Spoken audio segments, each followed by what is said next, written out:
Hi, we are live. This is about some bunch of things, basic chit chat, chit chat, whatever. Uh, Basically about some information that was sent to me by Clean Air Metals personally. Let me know some stuff about what they got going on, and I wanted to enlighten you peoples about it as well, because it is some big news that you are going to need to know, because everybody should have some platinum. Right now, I am doing some other stuff, and I just finished up. So let's get back here to the project. Okay. Haha. Clean Air Metals to Neil Andrew Hahn. They're actually emailing me directly now, which I think is kind of cool. Clean Air Metals recently announced the results of the last 7 drill holes from its 2025 winter drilling program at its 100% owned Thunder Bay North Critical Minerals Project, TBN highlights included. Notice they said at its 100% owned Thunder Bay Critical Minerals Project. All right, right here we have one of the drilling results, 16.8 meters down, 2.95 grade of platinum, 2.89 grade of palladium, 0.065 of whatever that is, and whatever that is, downhole, blah, blah, blah. Anyhow, a lot of things I don't understand here, but there's a lot of interesting information. The results continue to demonstrate the near surface high grade mineralization at the current deposit is more extensive than previously anticipated. That right there is some kick booty news. It says here the results continue to demonstrate that the near surface high grade mineralization at the current deposit is more extensive than previously anticipated. Winter drilling program. The winter 2025 drilling program was strategically designed to increase the size, number, and grade of the near surface high grade mineralization with the low current at bridge zones of the current deposit, building on strong results from the summer 2024 program. The program comprised of 13 holes, and it shows right here the length of the hole from to the grades of all the stuff. You have nickel, palladium, copper, platinum, all in high grades in every one of these drill holes. You can see all these numbers. And then it shows here the plan view map showing locations of high grade intercepts of the 2025 winter drilling program at current deposits. The yellow is platinum and palladium. All of this is yellow. That's all platinum and palladium in shell, unconcentrated. This is 3 grams per ton, the red, and 6 grams per ton, the purple. So this is the vein. Yellow is 1 gram per ton. Red is 3 grams per ton. Purple is 6 grams per ton. That is a huge vein. And here's another look at it. The current zone, high grade balloon areas, 2 different areas. Of course, these are drill holes. Next step, they're going to review and compile geographical data to identify new drilling currents at current. Complete a high-tech resolution geophysical survey this summer to highlight the tonnage potential of the ballroom structures. The ballroom structures are these orange structures right here. Let's say it's an average of 3 grams per ton. They're going to try and figure out exactly how much is in there. Determine the impact of the last drill programs on the source of the model, progress the advanced exploration and possible resource update, and PEA in 2025. And then they're just talking about community engagement here. And then about Clean Air Metals is an emerging platinum group metal, copper, and nickel exploration and development company. It focuses on advancing its flagship 100% owned Thunder Bay North Critical Minerals project, and gives a little map here in Ontario of where that's at. And it is right at the top of one of the lakes. I think it's Lake Superior, not sure on that. Man, there we go. So that takes care of that for the whole one person that's here.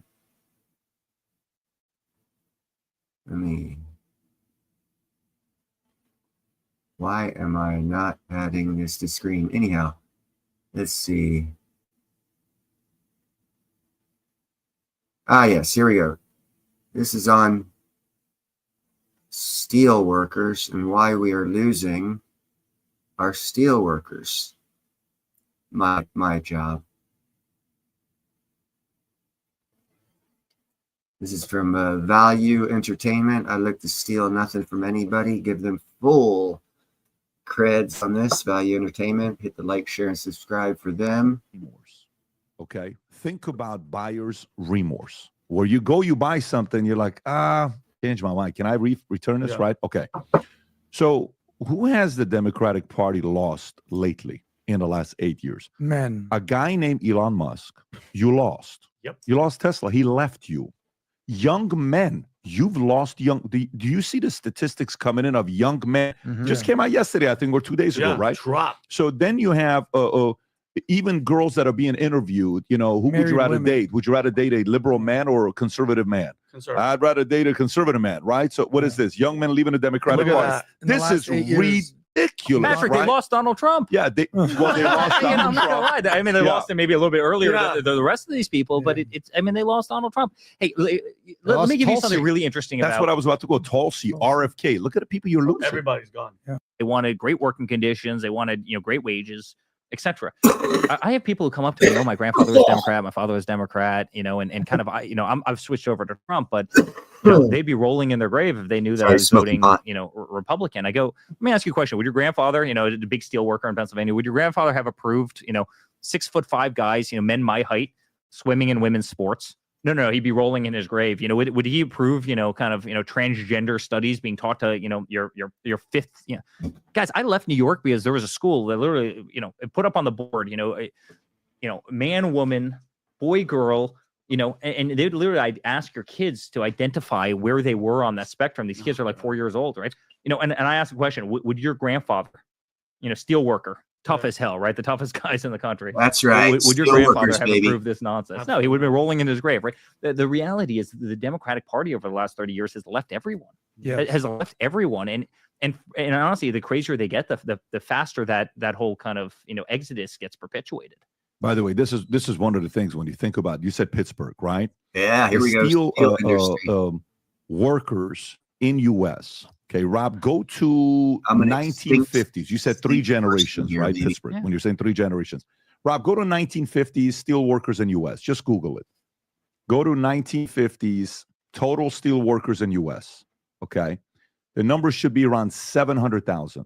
Okay, if you go to one of the charts, if you can, the numbers around 700,000 is what we used to have. Okay, you should be able to find it. Anyways, that number today is 140,000. From 700,000? From 700,000 to 140,000. If you just use ChatGPT right now, Rob, and Brent. See, now what people don't understand is steelwork is the backbone of our economy. If America is going to stay solvent, we need to get that number back up to 700,000. Brandon, if you're listening to this, if you send it to Rob, that'd be great because it's right there. 1940 employed nearly 700,000. 700,000 in the 50s. Okay. And reached its peak production in 69. Okay. Today we're at 140,000. Out of the top 15 steel companies in the world, 0 is U.S., 9 is China, and on top of that, go to Pittsburgh. I just pulled this up right now. Let's go look at the mayors in Pittsburgh. Go all the way to the bottom, right there. And let's go up. This is Zoom in a little interesting bit. year, people. Okay, 2022 to today. Ed Gainey, Democrat. Bill, Democrat. Luke, 06 to 14, Democrat. Bob O'Connor, Democrat. Thomas, 9406, Democrat. Sophie, Democrat. Richard, Democrat. This is 77. Now this is pre me being born. 54, Democrat. 53, this is 50s, Democrat. 52, Democrat. Watch what happens here. Keep going. The 46 to 59, Democrat, Republican. Bingo. Republican. Wow. You used to have jobs when you voted for Republicans, and you lost your jobs, Pittsburgh.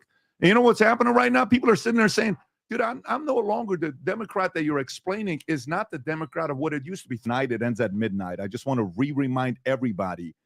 Next week, we're running a sweepstake for next week, the big game next week, Game 5 in New York. And then tomorrow we will pull a name, and one of you will be joining us next Game 5.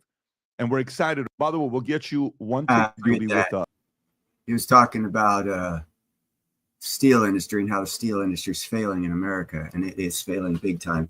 And he just brought up a perfect example of why.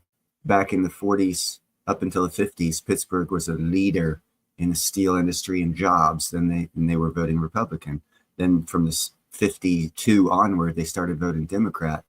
Now they have zero steel industry there comparatively to what they had, and pretty much shot for an economy. And that's the premise of what he was talking about. Now let's go to another video and another chat. Here we go. This will be interesting. You guys will like this. I think what happened was when the budget deal busted in 1995, they talking gave up about what happened on to America. They just said, this form of government will not work as a governance structure hard. to manage the dollar system. They're right about that. And they just felt it was impossible. They just said in 1995, everyone who was anyone agreed that our government was not capable of running this dollar system, monetary system that we have. That's what they just said. If you're a risk manager, you got to turn the aircraft carrier before you hit the iceberg. And that could be 20 years before. Do you know what I mean? And they just felt that the system wasn't working, and it required, to get consensus, you just had to dumb people down and buy them off, and it just wasn't working. So I think they decided, okay, we're going to re-engineer government on the just do it method. And the first thing we're going to do is we're going to pull all the money out. We're going to put the government in a debt trap, and then we'll squeeze it and shift to the control model. And it was a financial coup, and it started in fiscal 1998. So it started literally October 1st, 1997. By 2015, they had 21. We had reports in their financials of 21 trillion of undocumentable adjustments. From a cash standpoint, they could be 50. Hi, I'm Paul Samus, and this is how I am powered by mushroom mycelium. Between my work and mycology. By the way, Paul Samus. It could be 50 trillion or 10 trillion. There's no way to tell unless you can get access to the bank records. And then what happened was Dr. Mark Skidmore of Michigan State University and I published a study, sort of a survey we had done thanks to him and his students, that announced that we were up to the 21 trillion. At that point, then the next step that happened, remember the Kavanaugh hearings? Very well. Okay. What you don't remember is during the Kavanaugh hearings, the White House, the Senate, the House, Republican and Democrat, all of them together, issued an administrative policy called Federal Accounting Standards Advisory Board Statement 56. Yeah, I did miss that. I'll just say. You did miss that. Yeah, I was busy watching Kavanaugh yell about his teenage drinking or whatever. Right. And what that policy said is, as a matter of administrative policy, we do not have to obey the constitutional provisions related to financial budgeting and disclosure. We do not have to obey the laws, and we do not have to obey the regulations. Did you just hear that? This is 1995 when this was passed.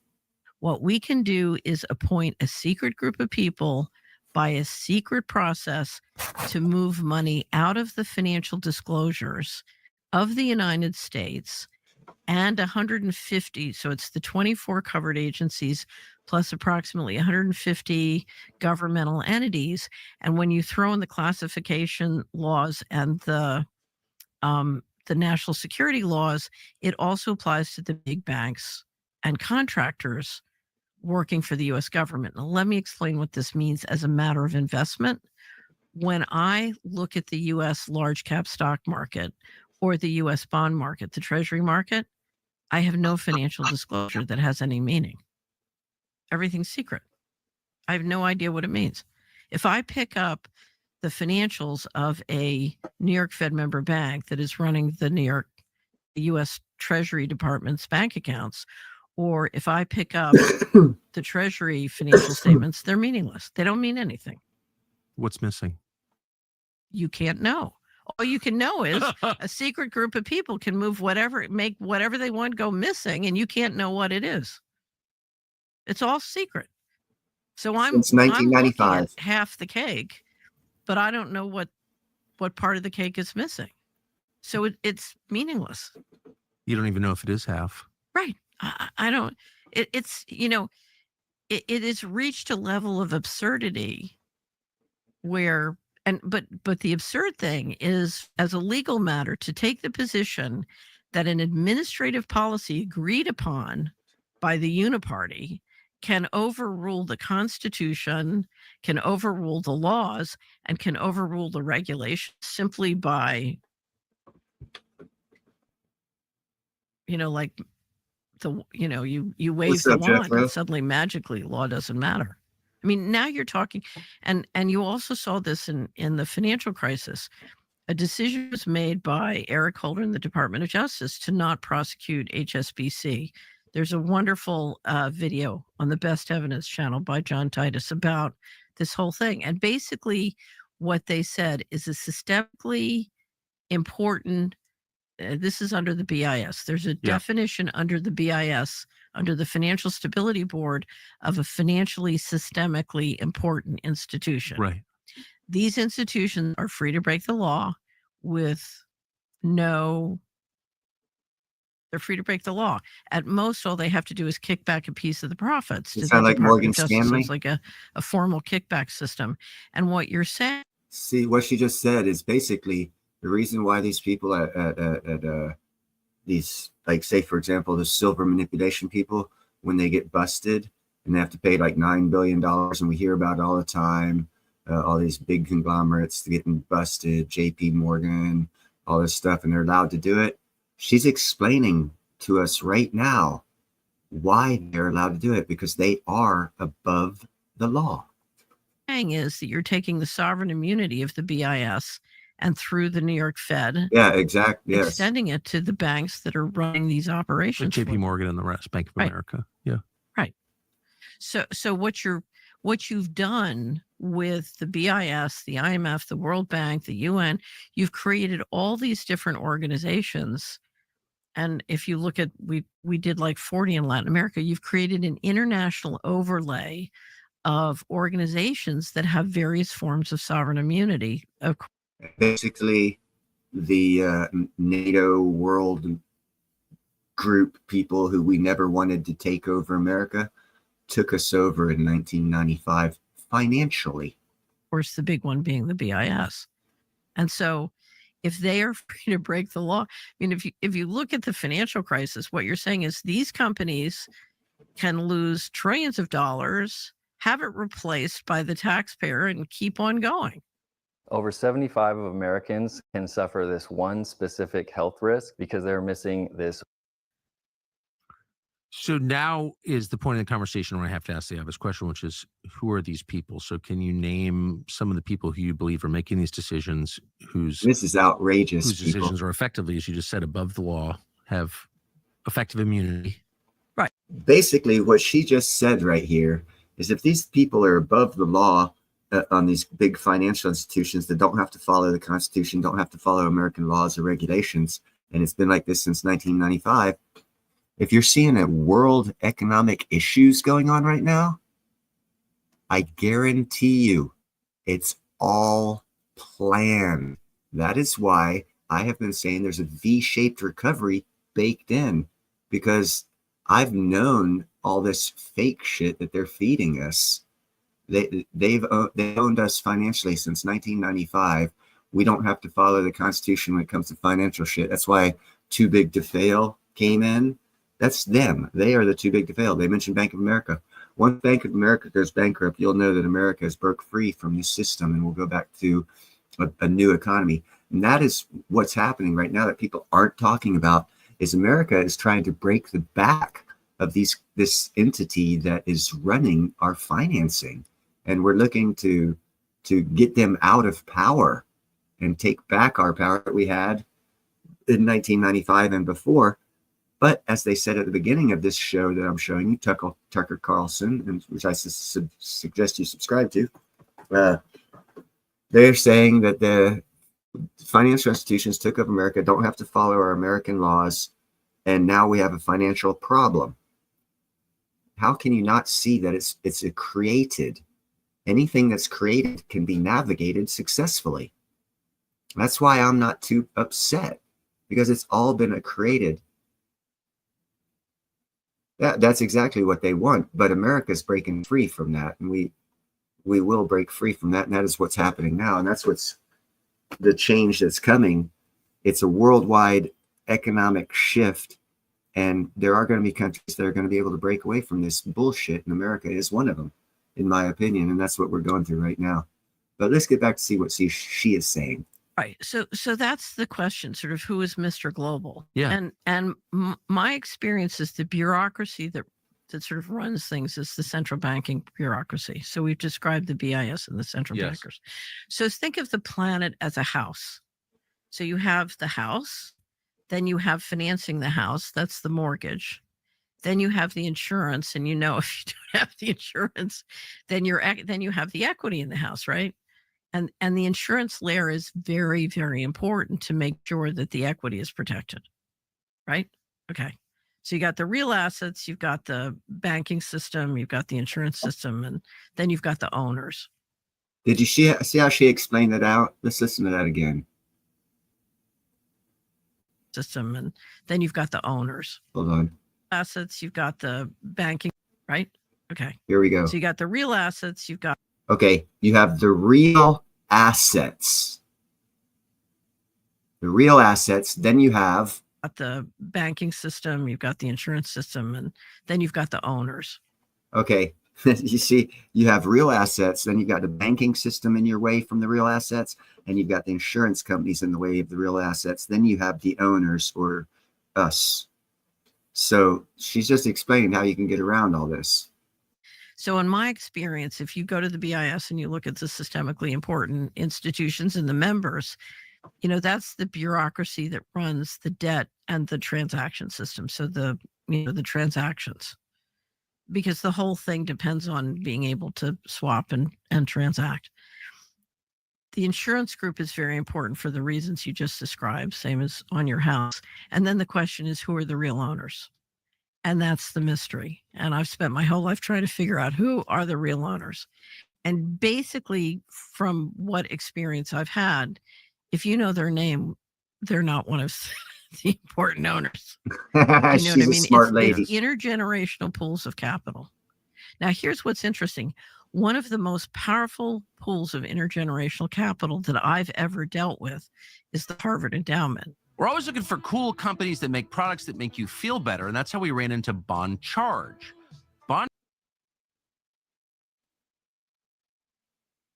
Anyhow, there you go. So we started off this program with me sharing some information that Clean Air Metals sent me personally in an email, because I guess they're paying attention to me talking about their product, their company.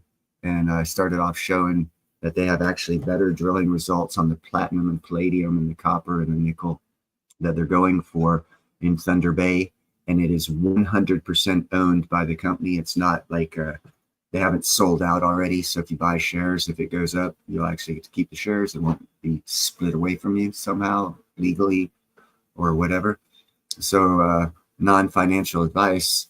And let's see. There we go. Don't listen to me. everything we say is bullshit. Having those disclaimers put out of the way, I would seriously look into buying some clean air metals because they are going to skyrocket. That is clean air.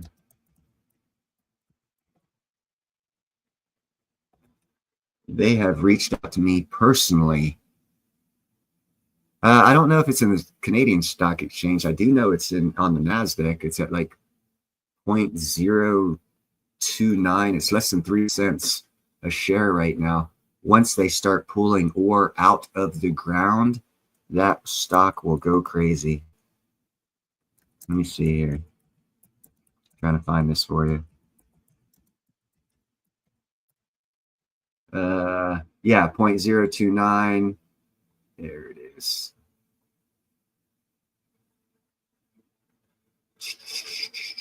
Clean Air Metals Inc. Okay.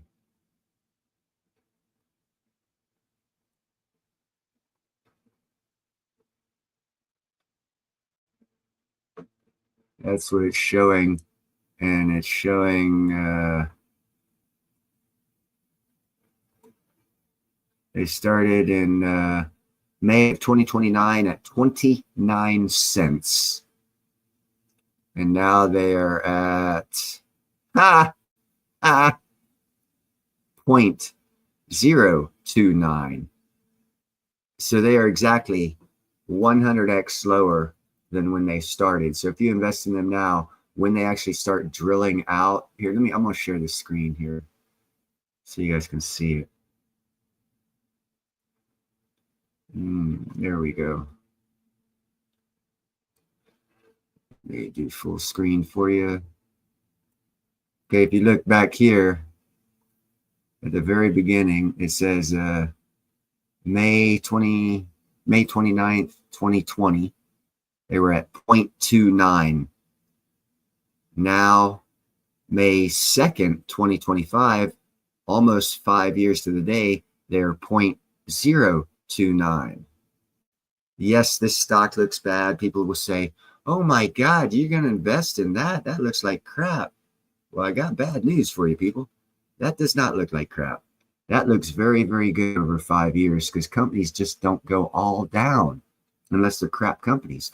So you look at a chart like this and then you look at the company and see what they're producing, what they're doing, and along the stages of everything that they got going on.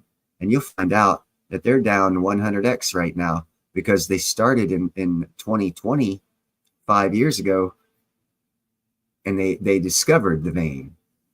Right now, they're digging 400 yards deep to get to the top surface of that. And that the price is going down as they're doing this because they're not bringing in money. But see where it's at right now, the 0.029, they're about within 3 months away from pulling ore out of the ground. That's going to shoot that stock back up to its all-time high, which is, let me get back over here. Where's their all-time high? Their all-time high was 33 in April 9th, 2021. I don't do the Fibonacci thing, but I guarantee if I did do the Fibonacci thing, it would show that this thing has great potential to get back up or 100x it as soon as they pull that ore out of the ground, and they're going to pull it out of the ground this year. So that would be one good thing to look at. Another, oh my God, dude, you hit it. See, this is the great thing, Jeffro. If you look at the platinum miners, which Clean Air Metals is, okay, they're going to be mining starting at 0 foot because they're doing an open pit mine where they can drive the trucks down because the top of the platinum vein is at about 400 yards, right? 400 meters. So they can just dig the earth out of the way and bring trucks in open pit mine style. And then once they get to the core of the vein, they do their regular rock mining. So they don't have to put in any expense for sending oxygen down, electricity, manpower, and all this other stuff that the platinum miners in South Africa do now, because the South African miners, they're not starting out at 0 foot. They're 2,200 meters underground. They are almost at the bottom of their platinum veins. It cost millions and millions of dollars to ship fresh air almost a mile underground, to ship electricity a mile underground, to transport men and materials a mile up and down. That is expensive as hell comparatively to not having to do any of that and just pull the ore out of the ground. So you just nailed it, Jeffro. The not only fuel costs, manpower costs, expensive equipment cost, everything else is going to be so much lower for this company. They are going to be, as soon as they pull the first ounce of ore out of the ground, they're going to be a profitable company. And they stated they're 100% self-owned. If you look at like Impala mines and Angola mines, they're owned by multiple different companies. So there's multiple different waves of disturbance that you have to go through before you can see the actual charts of what's going on, because a lot of people got their fingers in the till and are hiding numbers. With this company, Clean Air Metals, they don't do that. The Clean Air Metals owns the platinum mine. They don't need any money. They don't need any investors from foreign countries or other companies to invest in them. They 100% own the mine. So when you buy that stock, you are an investor in that mine, not in a company that is involved with the company that owns the mine. You're closer to the source. It's a better way to buy stocks, a better company stock to buy, in my personal opinion, which McClown's listen to me on financial matters, but I'd look at cleaner energy. And I'd also look at the energy sector, because America is going to control the energy sector. And you want to look seriously at nano-nuclear energy, because those boys are going places. They've got their fingers in 5 different areas of the future nuclear industry of this world, and no other country is leading the way. There are companies out there that are falling in line behind NNE, picking up after some of the segments that they're starting of the 5 sectors of their company that they've branched out into. And I've spoken about them, OKLO and Dream Inc., but they do specifics to where NNE is not only does micro nuclear reactors and small modular reactors, they're into transportation, storage, all kinds of they cover the whole realm of the nuclear energy from any part of it you can think of, to where the other 2 companies I mentioned, they only do the micro nuclear. They don't transport fuel cells. They don't have the permission to do so. And that's where money comes in as well, because as the nano-nuclear energy gets all these permissions and regulations out of the way to be able to transport, swap out cells, and do all this other stuff, well, these other companies don't have the legal right to do that. That's what's going to solidify that nano-nuclear energy is the world leader in the nuclear field in the future. And that's why I say they're going to be the Berkshire Hathaway or the Tesla of the energy market within 2 years. Their stock could probably be a couple $100 a share. It's like $20 now, $18, $19 now. And you're like, well, that's expensive. Yeah, well, buy 10 shares, $200, you know. Is it a waste? No, it's not a waste. Oh, see, that's where Dream Inc. comes in. And they're a Switzerland company. They specifically are designing a nuclear reactor, a micro nuclear reactor and they're a Switzerland company. The reason why I mention that is because Switzerland's been the financial center of the world for like 1,300 years. In every war that we've ever had, they've always remained neutral, and countries will go around them to fight wars and not enter in there because they finance everything. So they are starting a company called Dream Inc., and their micro nuclear reactor is set up to produce 60 megawatts of electrical power and 60 megawatts of cooling power. And that's a different type of micro reactor than OKLO and nano-nuclear energies is working on, because their Dream Inc. is looking to produce cooling power with their micronuclear reactor. So they've got a total different design that's got to go through regulations. They're in Idaho right now working with the the American Nuclear Regulatory Agency. Something like that. I can't recall what they're actually called, but they're working with them to create that. And the reason why I believe and this is just I believe, that they want to create a micronuclear reactor specifically for 60 megawatts of electrical power, 60 megawatts of cooling power, is because you need what power source needs cooling and electrical? Data processing centers, a lot of computers in a big room. They need the electrical and cooling. We see this from like BTC miners and all this other stuff. They need electrical and cooling power. So Dream Inc. out of Switzerland is producing a micronuclear reactor specifically designed to bring electrical and cooling power, which is an indicator to me that they're building a product line specifically for like data cooling centers and power generation centers. So you're looking at a future probably in the next 3 to 5 years where Dream Inc. will probably produce 2, 3, 4, 500 of these micronuclear reactors, and all 3, 4, 500 of them are going to go to data processing centers to process information digitally, because we're going into we're adding a digital economy on top, layering it on top of the economy we have now to increase and be more inclusive of all trade and everyone in the world trading together fairly, supposedly.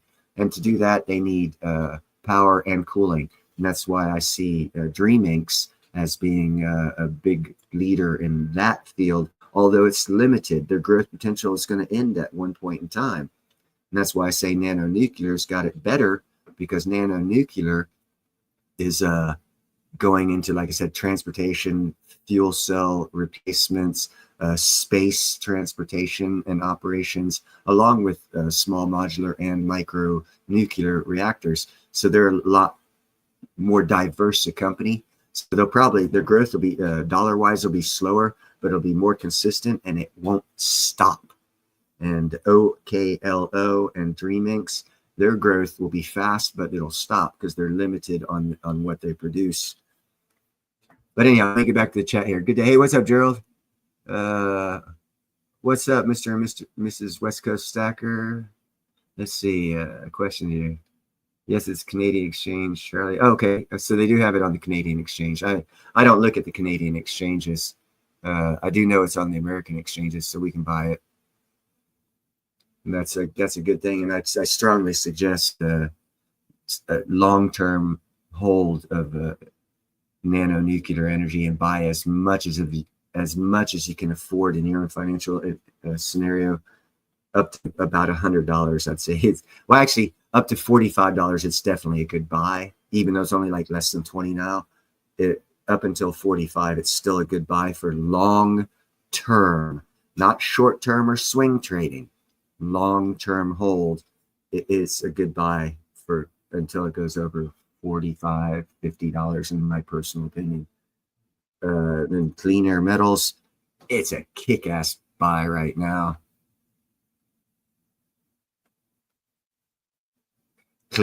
Gerald, yeah, of course it's not financial advice. I already put the banner up there. I'm a clown. Don't listen to me. Let's see that one. Don't listen to me. Everything we say is to be taken as bullshit.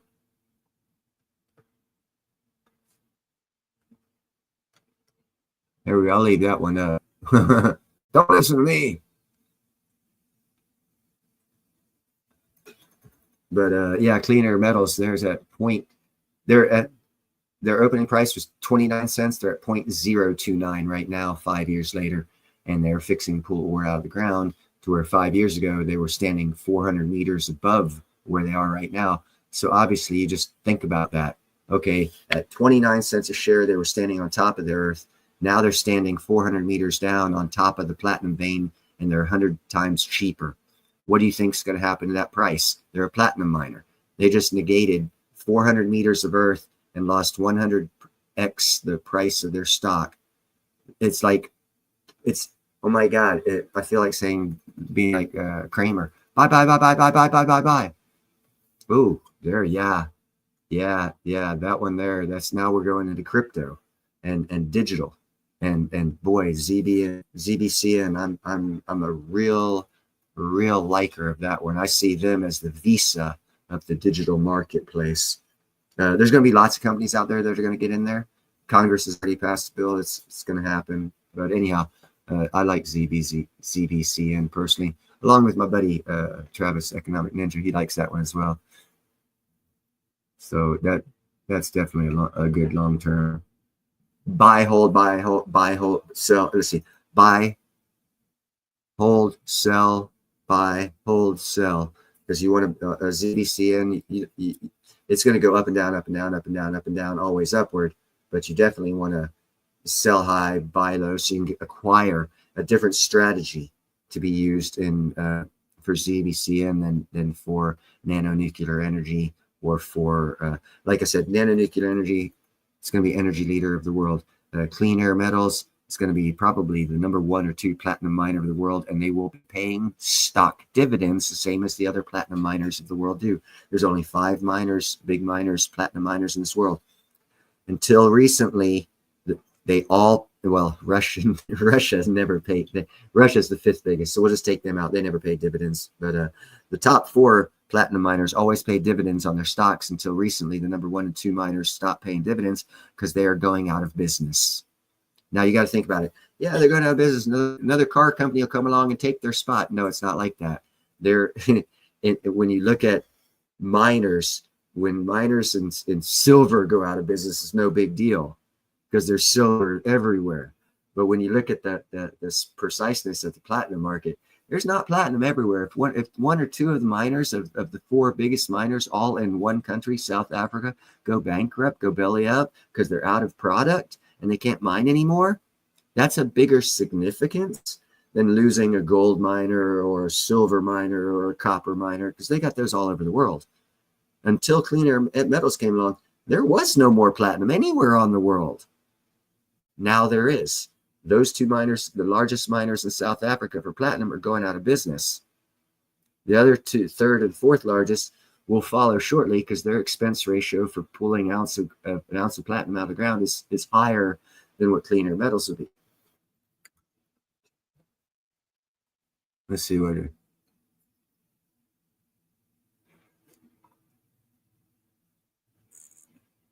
Yeah, ZBN. ZBN is the credit card company of the digital marketplace. Definitely. I mean, actually, I think they've already got a contract with MasterCard, if I'm not mistaken, to where the ZBCN credit card that you'll have will be accepted any place that MasterCard will be accepted, except for it'll be better than the MasterCard because it'll cover the digital realm, meaning you will be able to spend your crypto anywhere. Things are fixing to change, baby. Things are fixing to change big time. If you're not on top of it, it's on top of you. And if it's on top of you, you're drowning. So get on top of it, people. It's not a matter of, oh, it might come. No, digital economy is coming. That's why I did the report on the second report I did with that lady talking about how America in 1995, there was a financial coup. And we know financial institutions don't have to follow the law or the Constitution since 1995. With that one guy, I brought you that program to express that they're trying to re-grab control of our financing as a country and stop what happened in 1995, which was a financial coup where financial institutions no longer had to follow the laws. And that's why Too Big to Fail came along. And as the lady said, if you go back and watch, she said that's why taxpayers always bail them out. Always. It's a guarantee. We've talked about it for 30 years. We know about it. We just didn't realize it until someone else tells us about it. Now someone else has told us about it. And I'm pulling it out, showing you guys. And that change to take back control of the finances comes in a digital format. And that means that companies like Bank of America and JP Morgan, 2 financial institutions that were mentioned in that program, will probably go the way of the dodo bird. And I actually have a running bet right now with James Anderson, the owner of ST Bullion, a guy who if I don't know anything about metals, I would imagine you would think James Anderson, the owner of ST Bullion, does know something about metals. So, and he and I have a running bet. He thinks that Chase Manhattan's going to go out of business first. And I say Bank of America because I have a little clearer vision in my perspective than he does. And I see Bank of America and Chase Manhattan, also 2 that were mentioned by Tucker Carlson in his interview, as financial institutions that are going down that hijacked our economy back in 1995. And that's another reason why I say those two big institutions that are supposedly too big to fail will actually fail. And when they do, that means that we're going to have a better chance, the best chance since 1995 to get on top of ownership of our economy, controlling our economy, having our economics follow the laws and the Constitution. And if it does follow laws and Constitution, that means it's going to be a commodities-based dollar, which means we have to lose the fiat-based dollar. Wow, isn't it just rolling into one big happy family of, wow, Neil does know what he's talking about. It's all coming together now. Yes, we're going to change up dollar systems. Yes, indeed. And I think JP Morgan will also be on that hit list. But it's all coming together. We're moving, pulling in a digital economy into a regular economy, and that's going to wipe out all the bad players from the regular economy. Now, here's where the fun part starts. Yeah, no, the digital economy is not going to be good. There are going to be bad people in there too. But the more of us that are in there, the more chance it has of the digital economy that's going to be layered on top of our shitty economy, trying to give us grasps of control back of our economic system that was taken from us in 1995 by these big organizations that did a financial coup on America. If we get that control back, you want to be part of the ownership of that new money system, which means you want to be invested in these companies, because good people, just like what Ninja says, more good people need to be millionaires. Because if we have more good people that are millionaires, we can get our shit together, we get our country back, and we can get back under control of our economics, have them to where they will actually follow the law rather than subvert the law and have the taxpayer bail them out. And oh, by the way, Congress did pass the Bail-In Act, which means that those big institutions can actually take your money and it's not illegal. And that also is illegal according to the Constitution. So that's part of what I'm talking about, and what that lady on Tucker Carlson was talking about was that change happened. That's crushing us. We literally, every dollar you pull out of your pocket belongs to someone else. They're allowing you to spend it. That's fucked up.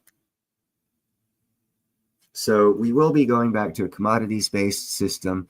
America has grabbed control of the energy market of the world, and we will change the dollar system, and the dollar will be the world leader for hundreds of years to come, because if you control the energy of the world, you control the world. And with this, that's why I'm so big on micro, nuclear, and small modular reactors, because America is leading the way. That will replace coal power. It will replace gas burning fuel power. Nuclear will replace all of that. Not replace 100%, but about 75% of it. And what that does is that crushes every other country's ambitions to be energy self-sufficient. If any country wants to be energy self-sufficient, they're going to have to buy it from us, which makes America the world leader in the energy field. That's why I'm so big on NNE, OKLO, and Dream Inks. He does own. He's the CEO or something like that. He owns part of it. Here, let me double check.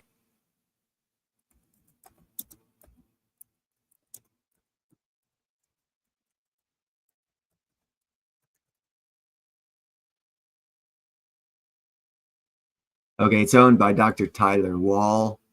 He founded the company in 2012, and also Chase Turner, who's the CEO.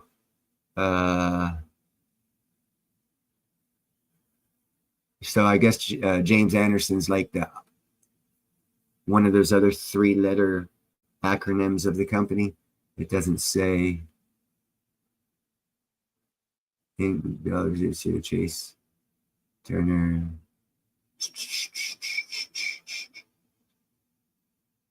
Oh, okay.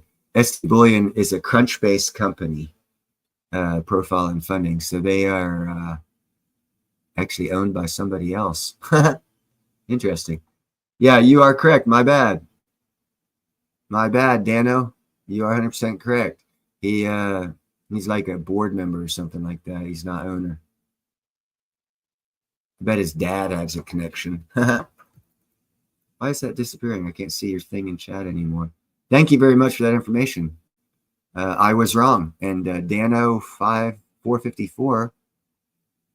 You are a lucky man. This is the third time in my live stream in 3 years that I've admitted that I was wrong. So you got me, Dano. I opened my mouth, stuck my foot in it, and you just took the sledgehammer and said, boom, get it down there further, eat crow. Yes, I was wrong. James Anderson does not own it. He is the face of SD Bullion, as Dano said. He is, man, your chat disappeared. He writes for SD Bullion. He doesn't own it. He is the face. What would you call that? What word would that be? There's actually not CEO, but there's a board position for that. Yeah, Dano got me. Yes, 100%.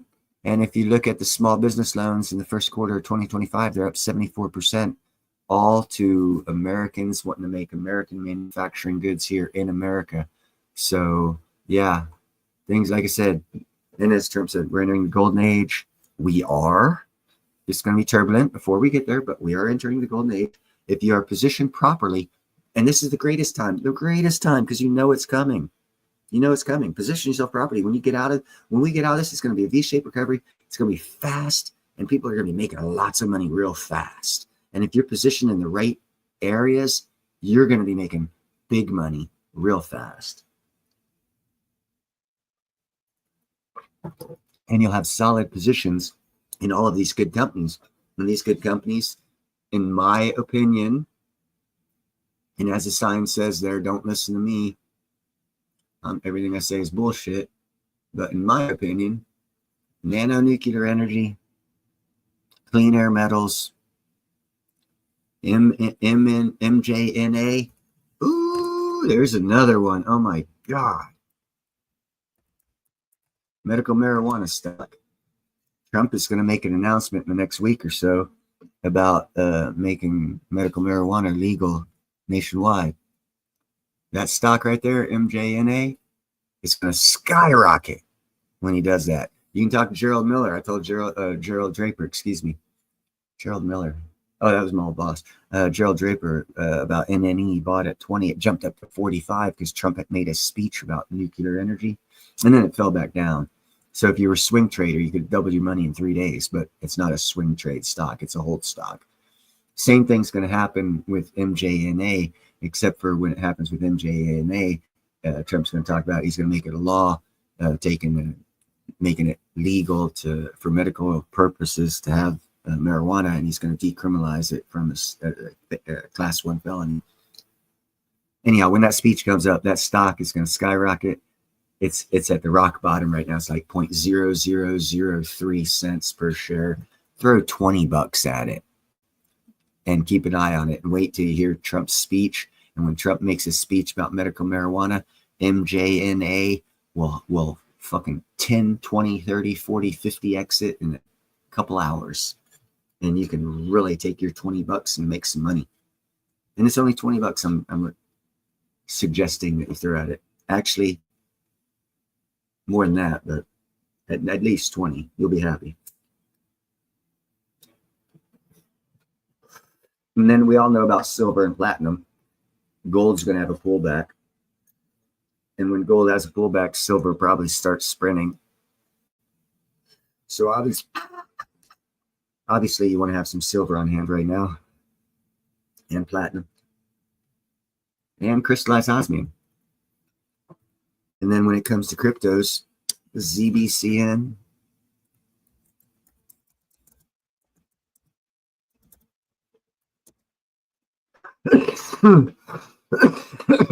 Let's see. Yeah, those three are solid. Most definitely 100%, 1000%, or however big that percent is. Yes. You can get 3 platinum for 1 gold right now. That's going to change to where you can get 2 gold for 1 platinum. So basically you can take a $3,600 piece of gold right now, get 3 platinum for it. And in 2 years, you'll probably be able to get 6 gold by trading those platinum back in, which means you'll have bought gold in 2025 for $500 an ounce after all the arbitrage is over with. And that's how, and everyone's talking about arbitrage, how it's going to make money. That's, you play the ratios. That's how you do that. And if you look at the gold to platinum ratio, there is no other thing you would want to ratios. Everyone talks about, 100 to 1 on silver to gold. Yeah, that's great. Imagine if it was 1,000 to 1, because that's the look that you got from platinum to gold. Anytime you can have to pay 3 platinum to get 1 gold, that had never before in the history of the world has that happened. That's how good a trade that is right now. So yeah, that's going to swing back big time. So yeah, I would definitely suggest sell your gold to buy platinum. But hey, I'm a dummy. Don't listen to me. Don't take anything I have to say seriously. See that sign right there? It says, don't listen to me. I'm a dumbass. This is all for fun. Don't listen to me.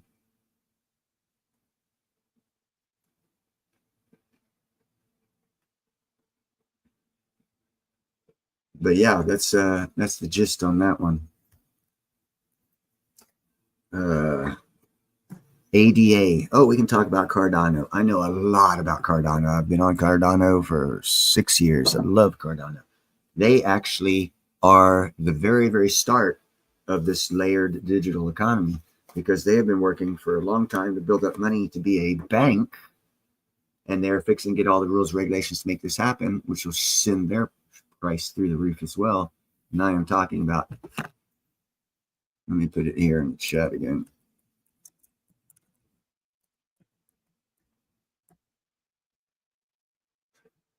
I think I spelled that wrong, but we'll see. Those guys right there have been working for about 6 years or so. Signed a contract with the Ethiopian government about 5 years ago to track students' grades, and they're going to be building up money because they want to do a new way of loaning money, because their psychological strategy is if you give loans not off of credit but off of intellect, you'll get a better return on investment. So they had a contract and signed a contract with the Department of Education in Ethiopia about 5 or 6 years ago to track all the students in Ethiopia's grades with names. And the kids are made aware of this so that they'll improve their grades, because when they go for loans from only ADA Cardano, it'll be based off of their school scores, where they got a lot E's, F's. And that's a new style of a new psychology of looking at a credit or a banking system that Cardano started. Like I said, ADA started a while ago, and it was great. It's a great social experiment that's going to pay off big time. I don't know how it's going to work financially. That's up to the kids in Ethiopia. And that's probably why they went to Ethiopia, because they're more solid people there than here in America. But ADA is going to be like, oh shit, Chase Bank before they got stupid. They're going to be a big in the digital market as a bank. And Congress just passed a law allowing financial institutions to create stable coins, 1-to-1 backed with the dollar. And so it's all fitting into ADA's long-term plan. That'll benefit ADA in about 8 to 12 years. Again, that's why I say ADA is a good long-term hold. As far as a crypto, you never hear anyone say a good long-term hold. That's a good long-term hold. For utilitarian and general use case and future use case. I mean, it checks all the boxes. It's not a BTC where it's got nothing behind it. It actually has a use case, and that use case is solid. I've always liked Cardano. When I was hacked, I had like 6,000 of them. Got back in because I just got soured to the hacking shit. But ADA is a good one. ZBCN. So you got all markets covered there. And then you got housing. Wait a couple months. Housing is going to fall even more. I know in Alabama, prices are almost in half from what they were a year and a half ago. And there's 23 other states that have similar ratings to where they're 25 to 40% cheaper than they were a year and a half ago. The other 26 states haven't been affected as much yet. That's how we know the crash hasn't come yet. But when the crash does come, the housing market where they're already low will even go lower. And again, it's all about positioning. If you see it coming, get in position, you can take advantage of it. I'll be getting a job that's going to last 5 months, starts in June. Come August, I'm going to go for a pre-qualified $150,000 housing loan in August, right as all the shit's hitting the bottom. And because I'm working, I'll be able to get it, and I'll be able to just walk into a house and sign, I want the house, boom, stay working out here, fix it up, have a friend of mine go out there, fix it up. By the end of this year, the job's over with, put in my early retirement, move out there to my house, and it'll almost be paid for. Because I'm not only doing that, I'm making strategic moves and buying silver. I will be buying some more platinum.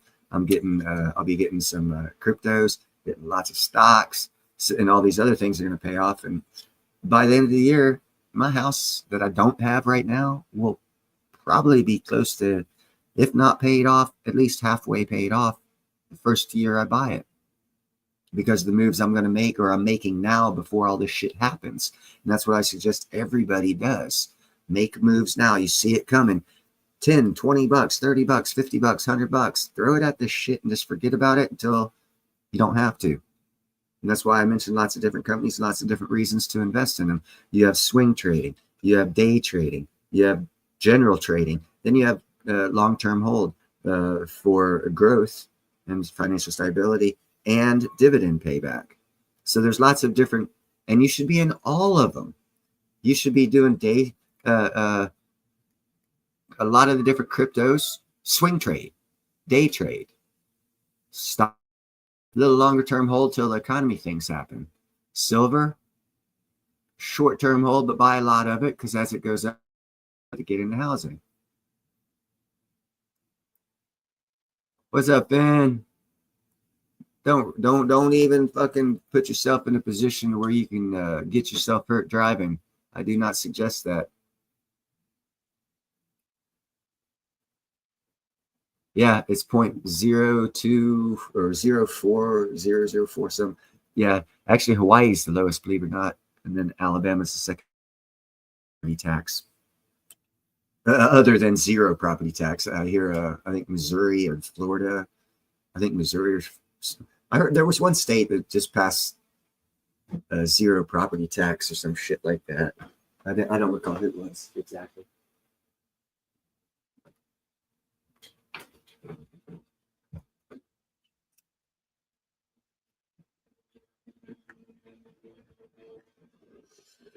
But yeah, diversify, stay on top of your investments. Remember why you invested. Don't freak out and say, oh no, everything's doing this. I got to swing trade even my long-term holds. Decompartmentalize your mind when investing. Because that's one way to kill your investments is to do stupid shit and overlap a swing trade with the fucking long-term hold for dividend profit margin trade. If you had a chance to go back 40 years and pick up some Berkshire Hathaway, the original stock before it split the first time, would you buy it and hold it, or would you buy it and sell it?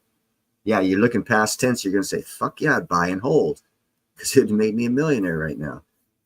Oh, there you go. NNE. Clean Air Metals.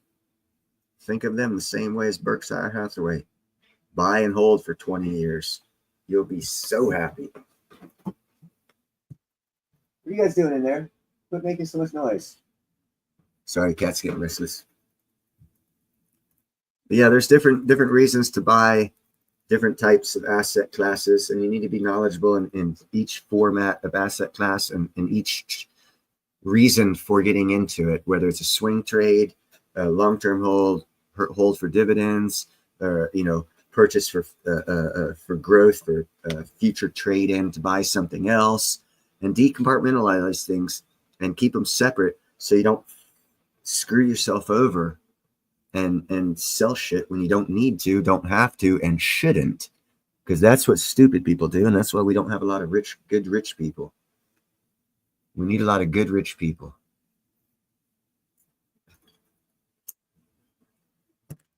So become rich, you good people. Position yourselves for it. Right now is the greatest time in our lifetimes to position yourself for success in crypto and precious metals and stocks. Not all of them, certain cryptos, pretty much any precious metal and certain stocks. And you got to do research on these stocks too. For example, there's a stock called SFRX out there. I'm gonna put it in chat. SFRX. They ain't done shit, but they've been in business for a long time, over 15 years, and they still ain't done shit. But they're getting real close, because if you research that company, see what they're about, you'll find out they're working hand in fist with the local Florida and federal regulators to get their technology working. Because what their technology is to take metal detecting into the deep water, so they can recover treasures that are unrecoverable now due to depth and laws, meaning ships that sunk in the 15th, 16th, 17th century are now covered in coral reefs all along the Gulf of Mexico. And I know this for a fact, every country along the Gulf of America has a law that you are not allowed to destroy the coral reefs to get to the treasures.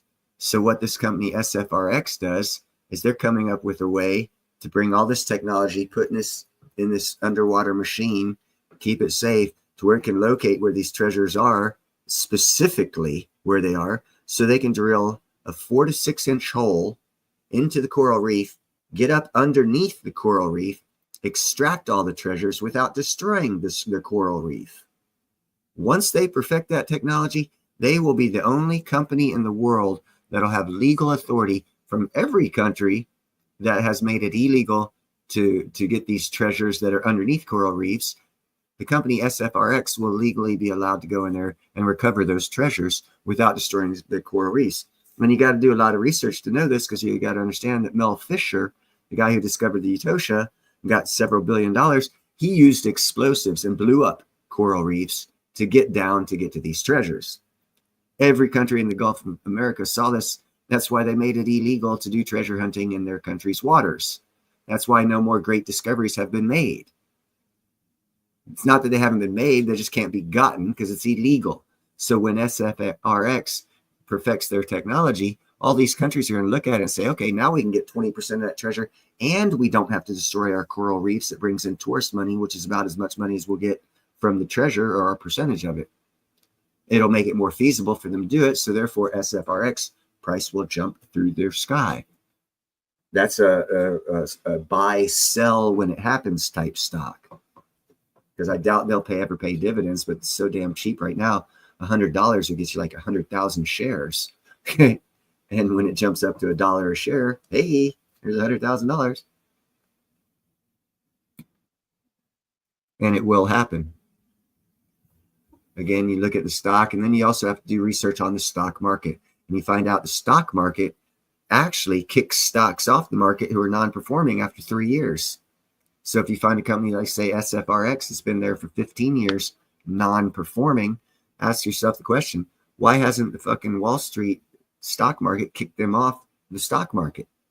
And then you do some more research and you find out, oh, well, they're working with federal and state regulators to perfect their technology. So you can assume that that's the reason why the business people haven't kicked them out of the stock market.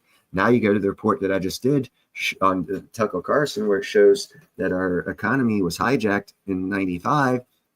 You find out we don't have to follow laws, all this other shit, financial institutions going crazy. You put all that shit together, SFRX is a good buy as well. But you got to do years of research to get this, or talk to me. I'll give you the fucking key points, little side notes, and do your little key research and make yourself some freaking money, people. $100 here, $100 there. You've seen this shit coming for a year and a half, 2 years. I've been talking about it for almost 3. Staying with Ninja, so you should be half-ass prepared and be able to throw at least $100 a month at an investment that can save your ass, make you lots of money later on. And if you only have $100, I wouldn't say invest in silver. I'd go for crypto. Follow the economic ninja. Take that $100 and 10x it, then 10x it again. You have yourself $10,000, then get yourself into the stock market when it crashes, because crypto's a lot faster moving. You can turn $100 into $10,000 in a freaking couple days if you work it right. And you have the right information and you've done the right research, or you know the right people. You can do that, and then you can flip that over into stocks as it crashes, and you can navigate yourself in this. More people make money in bad economies than good economies. There's more money to be made in a bear market than there is a bull market. It's because everyone's concentrating on the things that are falling, not concentrating on the things going up. Because the first thing you hear is bear market, so you have negative thought patterns. You just fucked yourself. Then you go into investing with a fuck yourself attitude. Bear market, you should say, oh, good, bear market, right on, lots of money to be made. Different attitude, different perspective going in. Now you got a chance of making money. But most people say, oh, bear market, oh shit, it's a bad time. Oh, wrong attitude right off the bat, you're going to lose money. So you got to change your thought processes, your perspective, and position yourself properly. You'll make money. You're going to make lots of money. And I also got other things going on. When I do go back to work in June, it'll be before the crash. In July, because I'm union, they'll be like $1,000 a month into the stock market the month it crashes, or around the month it crashes. And for like 6 months, I'll have money thrown in the stock market at or around the crash and after. So that's actually the best time to be buying, but it'll be through my union, so I don't really have control over it, but it'll exponentially go up. So that my investment of working through the union, about $1,000 a month will go into the stock market. That shit should quadruple by the end of the year.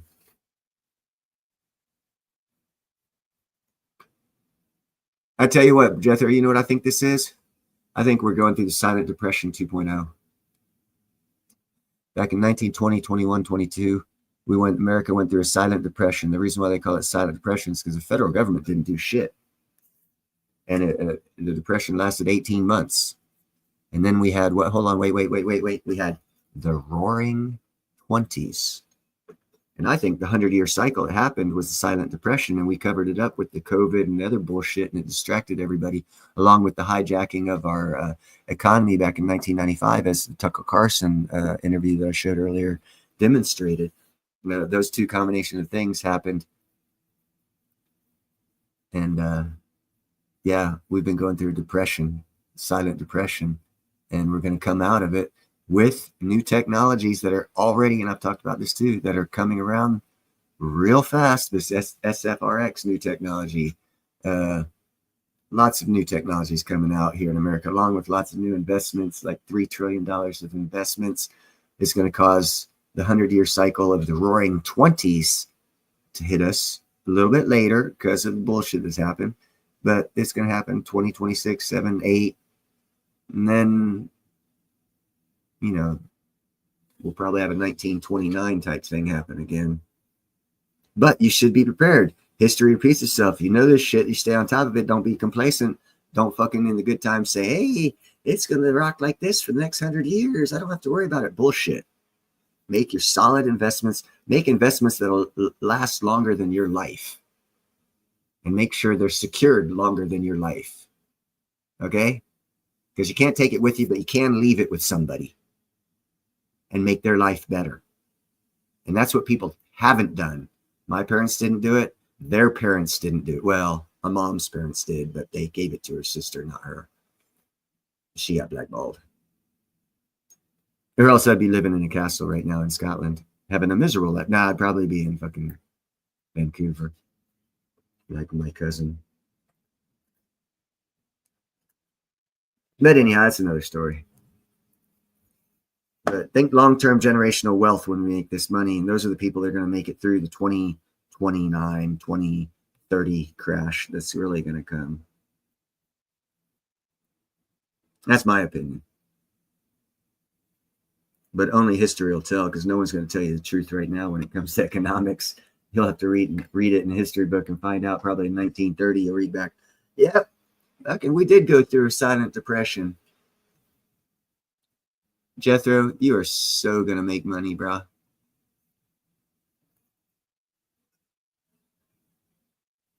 So much. And also invent things. Try and come up with new things. I've got a lot of fucking things on the pipeline. As soon as I make a little bit of money, they're going to be rolling out. You guys will be like, damn, you got that company? What? You doing that company? What? You got that too? I'll be like what Trap Ninja says, when am I going to be sick of making money? That is coming for me. Because I'm positioning myself and preparing it as well as I can. I'm not going to be precisely positioned and the most optimal prepared by any means. I always skirt in last minute, fucking jump in a pile of shit, come out smelling like roses, and get through the door at the last minute, but I made it kind of guy. That's how my life's been. But it's more exciting that way, and probably why I don't have family, because you'd have lost a family with that type of lifestyle. But I had a hell of a lot of life. Good time. A lot of real lows too, but our brain's geared not to remember the lows.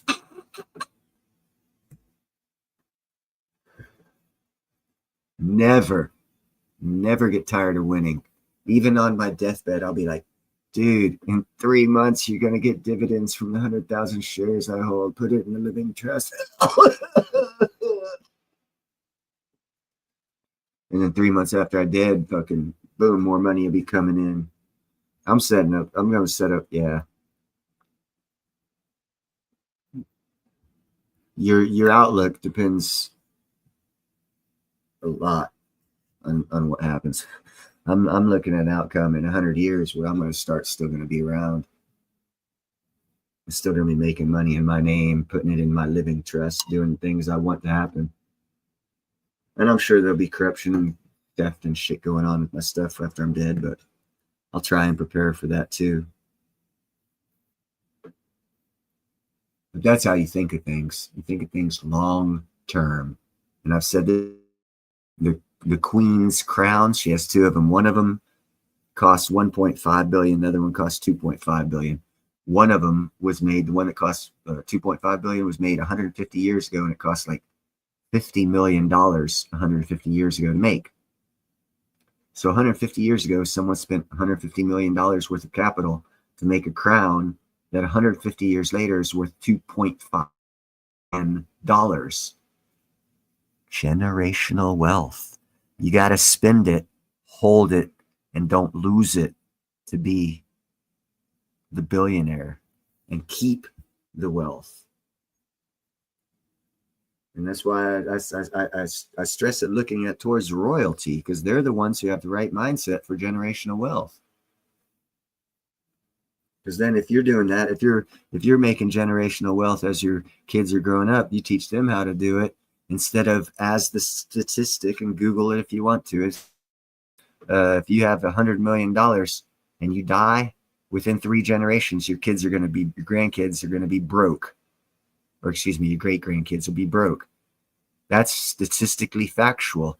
Here's another fact. You win a $7 million lotto, in 5 years, 95% of the people claim bankruptcy because they don't know shit about money, how to control it, how to keep it, how to preserve it and grow it.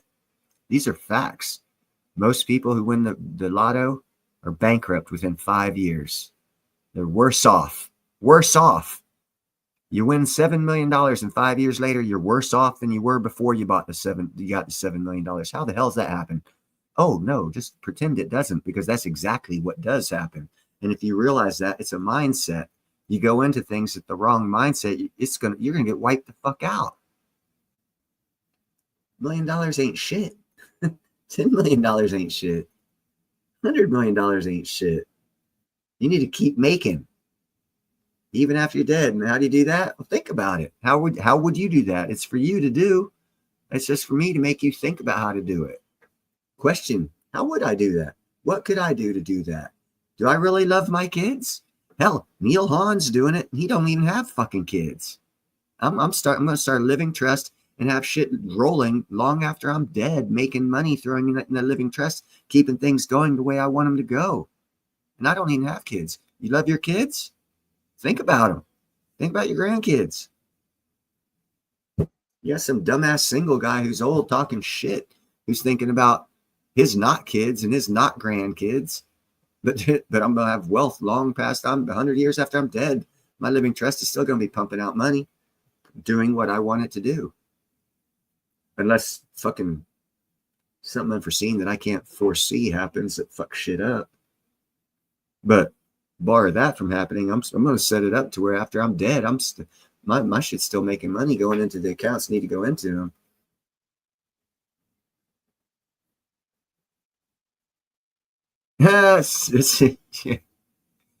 Yep.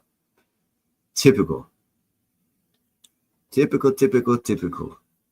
And, like I said, man, Google both those facts I just gave you. I don't lie on this channel, bro. I as that one gentleman who came in earlier, he corrected me. I was wrong. It's the third time I've admitted I was wrong on this YouTube recordable device because I don't like being recorded as wrong. That's something that really bothers me. It's a principles thing. As principle, I don't like being wrong, so I won't talk about shit unless I really know it. Or I try not to. I'm not perfect. Striving for it makes you a better person. You don't have to achieve it, just strive for it. Striving to be rich makes you a richer person. You might not reach there, but you will get there. And if you raise your kids and your grandkids and your nieces and nephews right, if you don't get there, what you get started, they'll finish up and they'll get there. And then you'll have generational wealth. And then you'll sit back in heaven, you look down and you see your great-great-grandkid. You'll be like, fuck, I did good. Instead of, damn, that's some bitch. I should have done something different. Do something different now.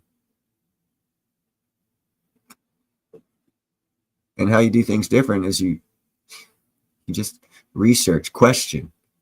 Hey, I won $2 million. What am I going to do with it to where I'll still have $2 million in 20 years? There's a better question to ask. Except for most people get that $2 million. They're like, ooh, I'm going to get the house. I'm going to get the car. I'm going to get that boat. I'm going to go on vacation. Okay, all that money's gone. Now, where's your investments? You know what I'm saying? Now, hold on. Wait, now you got to pay tax. Uh-oh. Now you got to sell the house because you got to pay the tax. Oh, shit. Now you're broke. Fuck. I should have done things differently. Yep. Think about it ahead of time.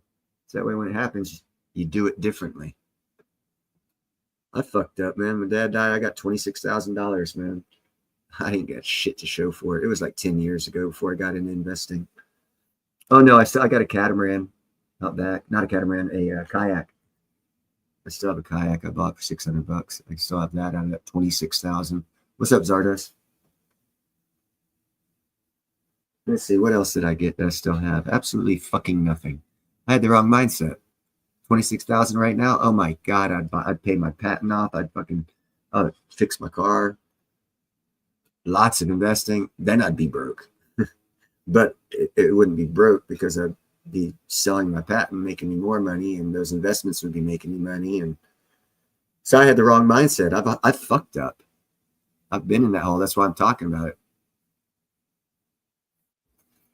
It's a good movie too. Tells the same principle. Very good movie.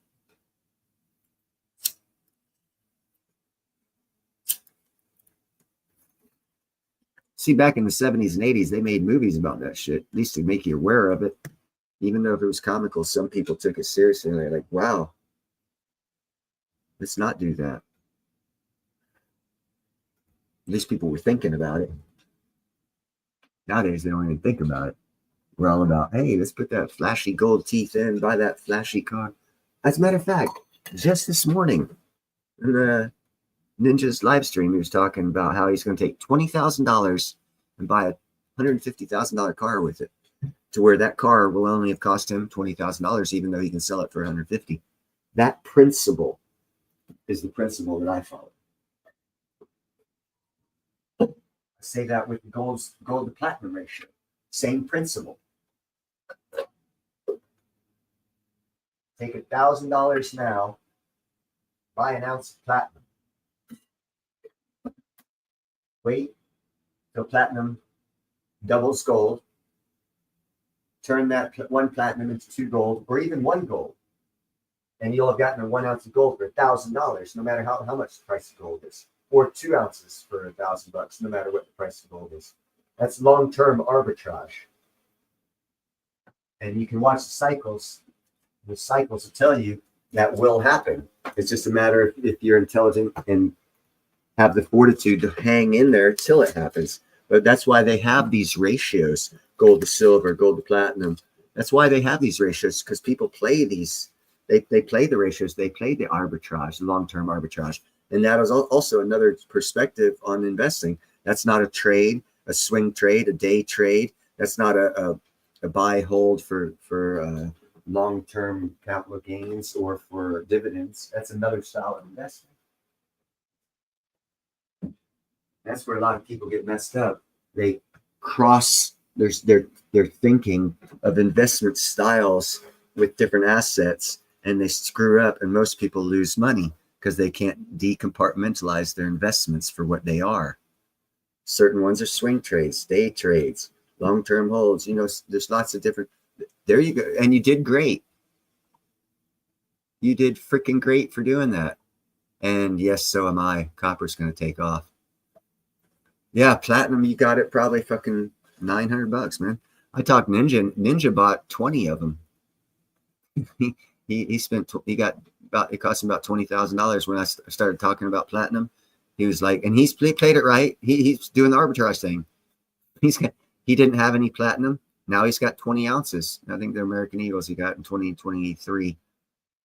He's got 20 of them. So when that change comes along, that $20,000, if it just goes up to 1-to-1 with gold, and gold's at $10,000, and he trades it to fucking gold and has 20 gold pieces, that gives him $200,000. That's a 10x on his money just because he bought and held because of the arbitrage and the ratio. Playing the ratios in arbitrage. Or in arbitrage, however that's grammatically stated. My English isn't that good. I failed English. Actually, oh, well, okay, okay. So Zardos is keeping up Ninja too. I didn't want to fucking give specifics because I don't recall. I think it was like 940 or 950 he got it for back then. It was around, it was before October 2023, I think. Or around, no, I was talking to him. Yeah, it was October 2023 when he bought it. Probably the same time you got it, Zardos. You got yours.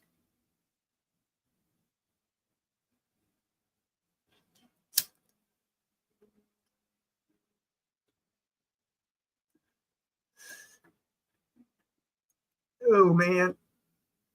My garden's looking good this year. Got 4 babies out there. And this sounds illegal, but it's not. I can grow weed in California. I can grow up 6 plants. I got 6 plants. It's just this year I'm going to do something that I've never done. Well, yeah. I actually have done it before.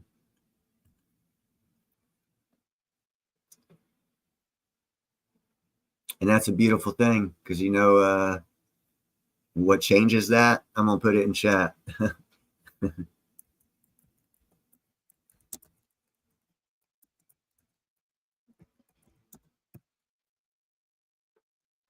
That changes the price of platinum right there.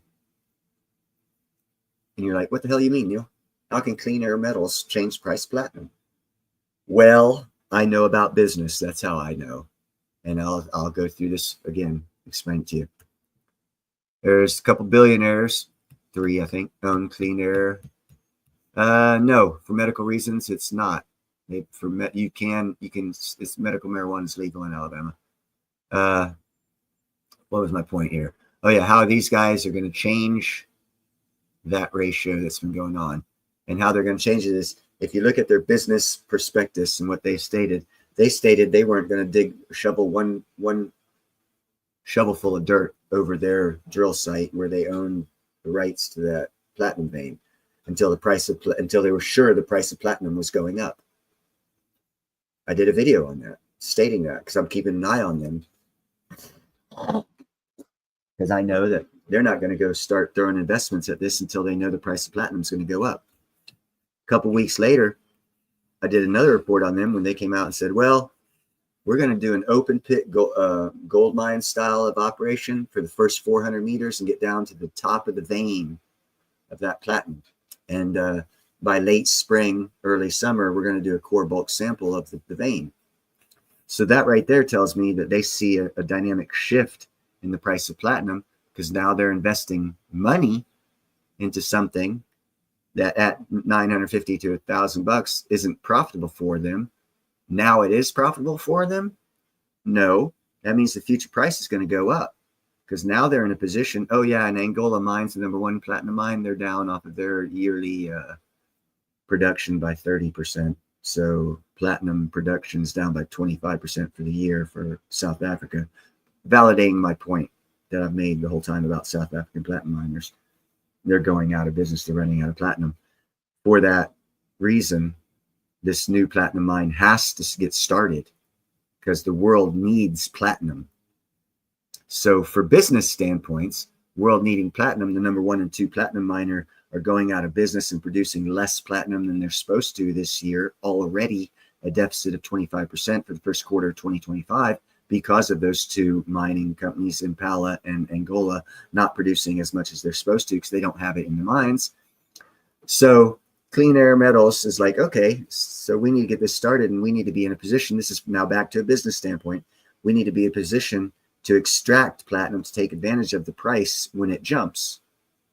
That's a valid business perspectives, because you're throwing money at digging 400 meters down.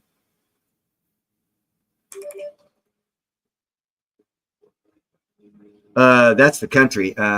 What I'm talking about is Anglo America. Excuse me. It's the largest platinum miner. I might have said Angola. It's Anglo America is the largest platinum miner in the world, and they're in that South Africa. That's who I was talking about, Chitford. I misstated. It's Anglo America, and then there's Impala is the second largest. But they're down on production. So Clean Air Metals comes along, digs a 400-meter hole that they can drive trucks down to and easily extract the ore. So their next step is to do a bulk sample of the ore, which I just did the report on at the beginning of the show. So it's an ongoing process, which means the next part of the process is they're going to be mining. And they stated earlier last year that they weren't going to do that till the price of platinum started going up. So nothing's changed. They ain't got no new board members or nothing like this. Nothing's changed on Clean Air Metals' part. So for them to stick with their business perspective, the price of platinum has to go up. It just hasn't happened yet. So that is why I say the price of platinum very shortly will be running up. And this statistic right here will go to the wayside. Because I don't see, because there's 3 billionaires that are backing Clean Air Metals, and you don't become a billionaire by being stupid, and you don't get 3 of them together making a business deal that they think they're going to lose money on.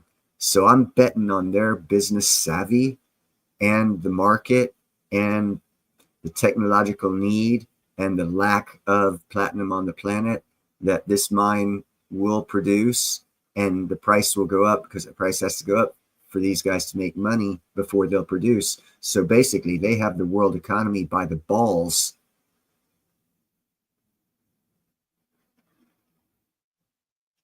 More like 100% true. That is 100% true, Jeff Everybody. 100% true.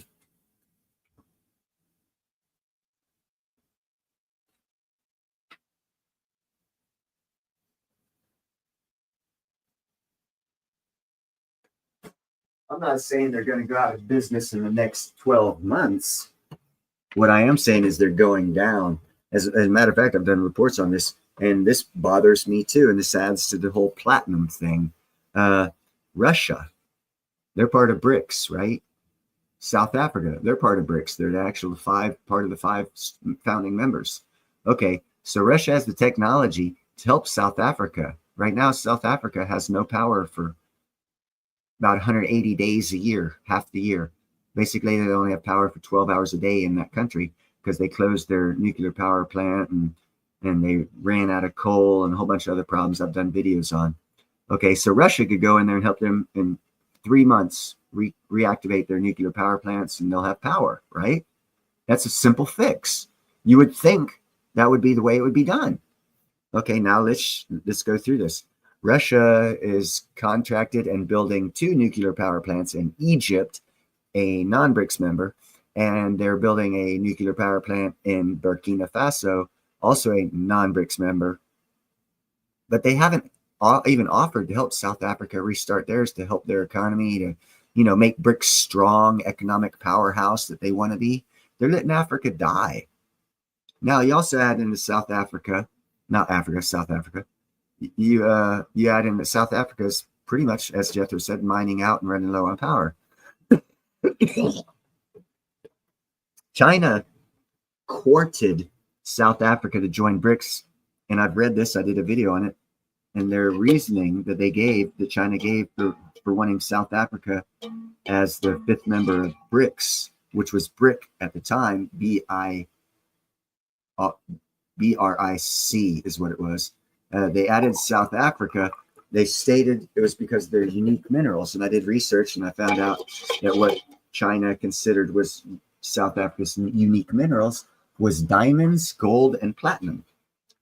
And then there was one other diamond mine on the world at the time other than South Africa, and since then another one's discovered, so now there's two on top of South Africa, meaning South Africa is no longer that uniquest spot to get diamonds. They're gold mines. I did a video on this. They've lost $5 billion in the past 12 years in their gold mining operations. They're losing money on every ounce of platinum they pull out of the ground. It cost between was it $900 to $13? I think no. Well, I'm gonna say $900 to $1,300 to pull an ounce of platinum out of their mines. More towards the $1,300 mark, and is selling for less than it's cost to mine it. It has been for those 5 years that you were talking about. For those 5 years, it's cost, I think it's actually between $1,100 and $1,300 to mine an ounce of platinum. So if you look at their business and you see that they lost $5 billion in gold mining in a decade, they're losing money on every ounce of platinum. They're no longer freaking viable as the only place to get diamonds. Those are the three reasons why China got them in BRICS. Now, if you look at BRICS, you'll say, okay, South Africa is a pretty corrupt government. Understandable. Let's roll with that. So they go in there, get them signed on the One Belt Road Initiative. About 10, 12 years ago, 12 years ago, 13 years ago, maybe.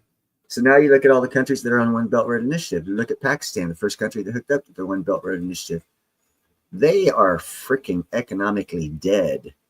They get all of their weapons from China and they throw them away and buy them from America because China's weapons, as their words, they're defective. So, and they're going bankrupt. They couldn't even afford to launch their destroyer that China gave them for two reasons. One, they couldn't afford the fuel, and two, they were scared it was going to sink. But China told them to send it. There was a incident about 2 years ago where Pakistan launched their navy to back a Chinese thing going on with Taiwan, and they were concerned the whole time that their new destroyer was going to sink, and the weapon systems didn't work on it. But anyhow, if you look at how China treats One Belt Road Initiative companies, they bleed them dry. So they signed up South Africa onto BRICS and the One Belt Road Initiative at the same time. South Africa has lost money in the gold, lost money in the diamonds, and lost money in the platinum market ever since then. That cannot continue. See, because they're running out. And that manipulation breaks as soon as another platinum miner that's not in South Africa comes into the business world. That breaks the manipulation of platinum. And that's why I say buy platinum now. Let me get back to see. South Africa was crown. Yeah, that was 20 plus years ago, before BRICS, before BRICS, when America ran them. Rare earth elements are the biggest one that I know of.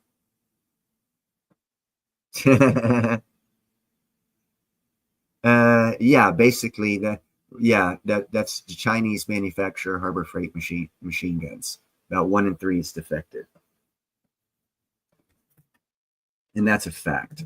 You can go check out Pakistan, do some research.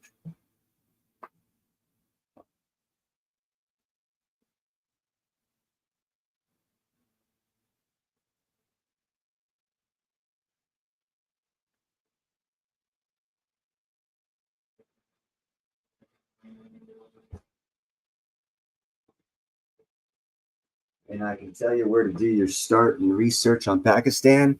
Look at when Pakistan signed up for the One Belt Road Initiative and started getting weapons from China. And ask yourself a question. Go today and see if Pakistan, who Pakistan buys weapons from. And you'll find out they buy weapons from America. But yet they're on the One Belt Road Initiative. They were the first country to sign up to it. Why aren't they buying from China? You'll find out they are. And you'll be like, what? Well, they're buying from China because they're signed up with the One Belt Road Initiative. But they're buying weapons from us because they want weapons that work. Yeah, put that together in your mind. Welcome to China's One Belt Road Initiative. South Africa signed up on that too. It's an extortion gig. Italy signed up, and I did a video on this. The female prime minister of Italy just came out in public and said, yeah, we signed up with the One Belt Road Initiative for 1 year, kind of like a purgatory to see if it was a good deal for Italy. And after a year, the Italians looked at the paperwork and looked at the numbers. They were like, yeah, this isn't fair and equal trade. You guys are getting about 85%, and we're getting 15%. So we're going to say fuck you on the continuation of this deal. But see, that's the One Belt Road Initiative that everyone like Andy Schechtman and all these people who think that they signed up with China and BRICS, they're going to be a great nation and China's going to run the world. No. I did a video on this as well in Kenya. Their fucking China built a deep water port. Okay, well, Kenya bankrupt. They can't pay back the loan. Okay, well, that's cool. You say that's cool. That's good business. Okay, well, every country that signs up with One Belt Road Initiative goes bankrupt and can't repay the loans. Hold on, wait. Now let's think about this. How much is the America's debt? 36 trillion? That's not shit compared to China's debt. Yes, China's owed a lot more money, but every bit of money that China is owed by these countries, they've already gone bankrupt. They've gone belly up. Kenya's not going to pay for that port, so they turned it over. Cool. Well, China lost billions of dollars. And, oh, guess what? Russia's going to steal their business in 5 years when they open up the Northern Passage. So how's that benefiting China? It's not. It's going to bankrupt them. Oh, okay. Big picture. Hello. China's worked its way into bankruptcy with, oh, and by the way, they're already getting kicked out of Africa for fucking fraudulent deals and shoddy construction.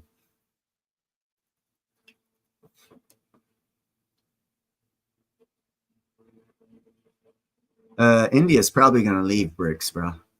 That's my prediction.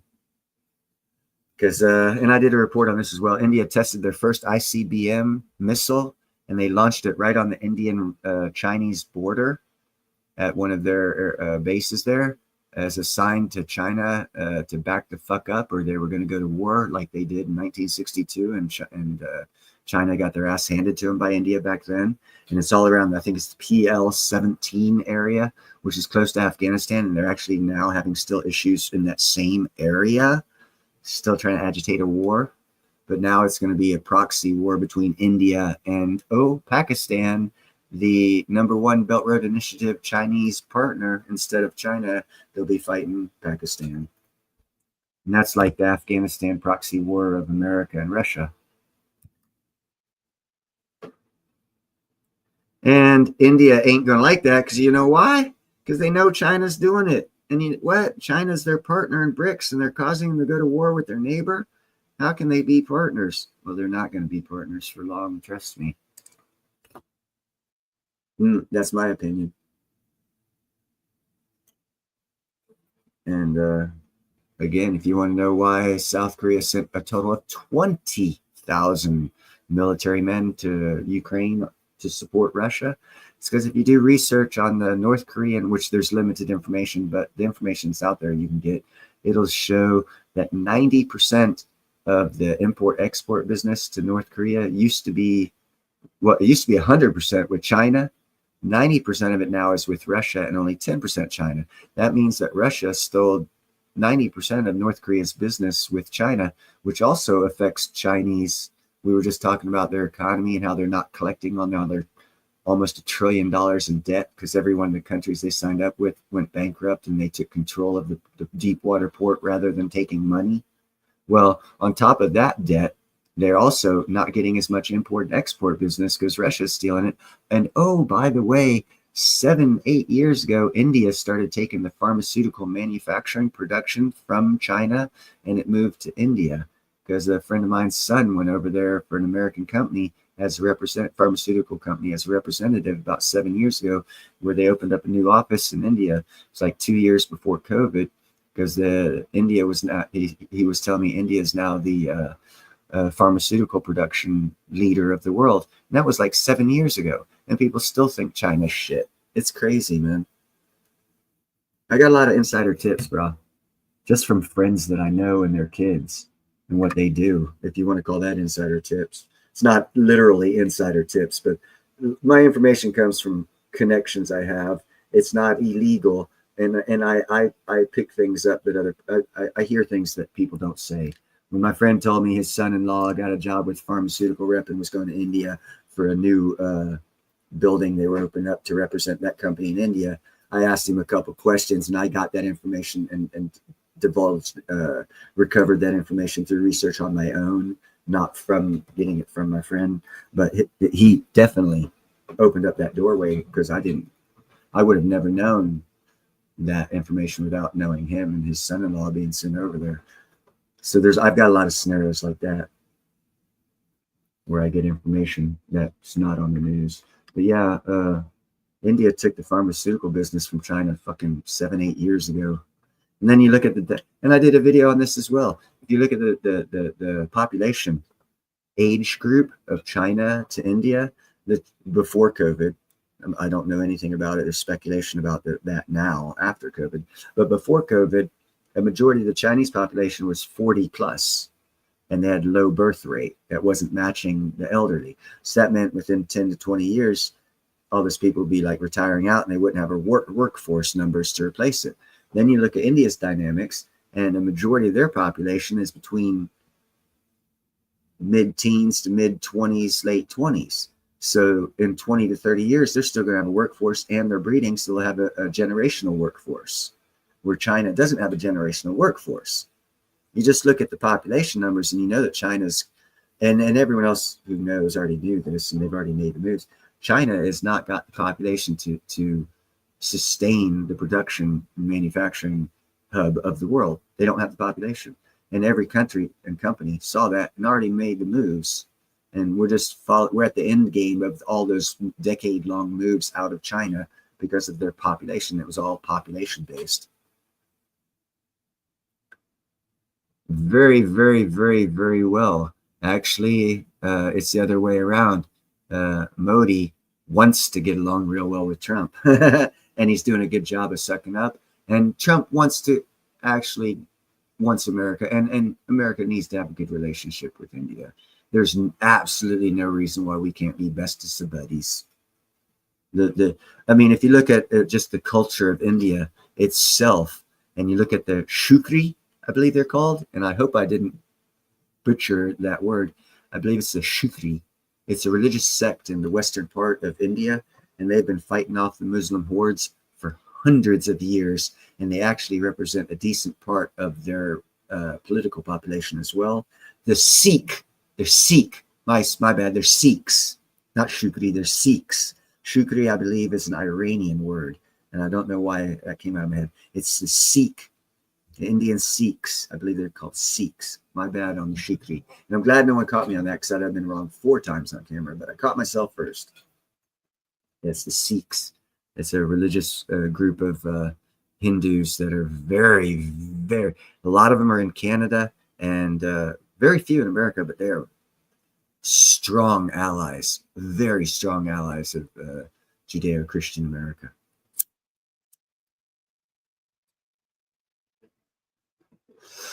Kind of like the Kurds that no one talks about. The Kurds are like the Pakistanis, or not Pakistanis, like the Palestinians, except everyone seems to think Palestine needs land, but Kurdistan doesn't.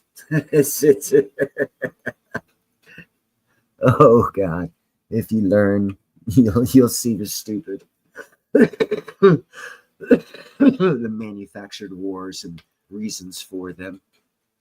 Palestinians and the Palestinian people have always been gypsies. They never truly had a land. The Kurds and the had Kurdistan. They actually had a land, and no one knows about the Kurds, and everyone knows about the Palestinians. And the reason why I know the Palestinians were considered gypsies, or the equivalent of gypsies in the Middle East, is because no country in the Middle East wants a fucking Palestinian to live in their property. They actively will kick out Palestinians from Jordan, Iraq, Syria. They kick Palestinians out. They don't want Palestinians in their country. It's very funny if you look at the dynamics of what's going on over there and add Kurdistan. Yeah, it's not a country. The Kurds, not Kurdistan. Kurdistan actually is a country in Russia, or used to be. But the Kurdish people, they're not gypsies. They actually had a country, but they're being forced to live like gypsies. They're being forced to live like the Palestinians used to live. And we're forcing the Palestinians to live in a city in a small area. And actually, quite frankly, the Islamics want them killed off too. It's kind of sick, funnily, sadistically sick, sadistically funny. So when people say, "Oh, it's about Israel," it's about Israel. The only thing Palestine has to do with Israel is all the Islamics wanted Palestine right beside Israel so they could attack Israel in the name of Palestine. That's a fact. But let one Palestinian go to another country, and you'll find out the only reason Palestinians get to enter Egypt is because we threaten Egypt with either economic sanctions, military sanctions, or some other sanction, forcing them to take Palestinians. That's the only reason Egypt takes Palestinians, baby. Do some research. But that has nothing to do with finances. Well, actually it does, but not short-term finances. Oh, here's another thing we can talk about. The discovery of the largest freshwater aquifer in northern Africa was discovered in the southern Libyan desert.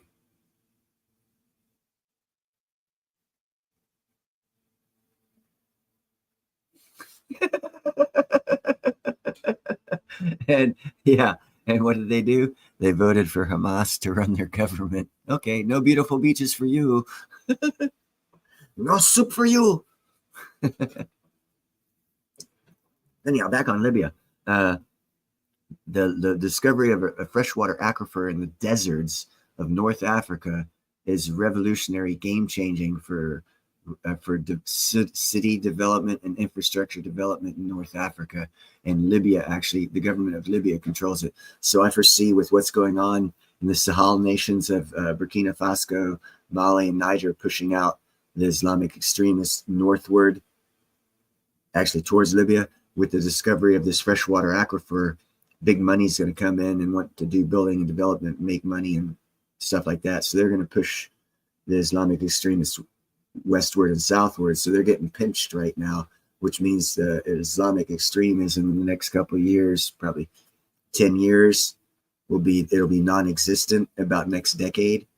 And the Libya will start developing an infrastructure to become a modern nation, which leads for lots of opportunity. And how do I know this? Because a good friend of mine named Muhammad Ali Indir is over in Libya right now in the government. He is part of the Bureau of Reclamations and Land, something or other, taking the paperwork and putting ownership of stuff back in the family's hands that owned it before Gaddafi took control of that country in the 80s. Because his country was the ruling family of Libya before Gaddafi took it. His uncle was actually killed by Gaddafi's men as they were raiding the royal palace. And Muhammad Ali Indir is going to be hopefully the first elected president of Libya when they get a free election system and a stable democratic system.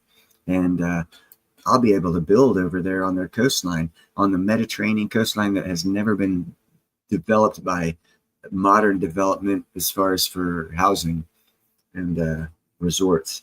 And I'm going to do it on the coastline where they have the cliff sides. which is the towards Egypt.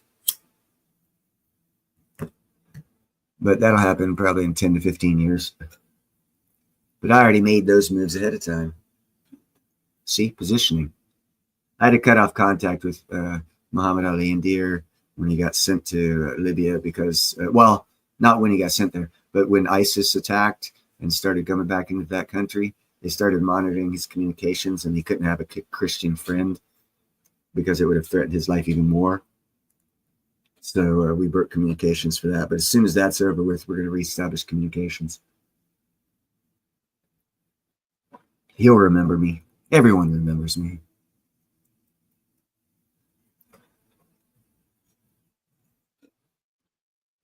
You know, he's pretty believable. That's why I had him as the second part of the videos that I showed. The first part was the cleaner metals. They actually emailed me personally. Cleaner Metals emailed me personally, which I think is kind of cool because I don't own any of their stock just yet.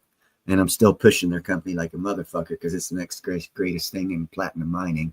It is the next greatest thing in platinum mining because it's going to be controlled by the West, not the East. And that fucking totally blows up a lot of people's anal canals over there in bricks.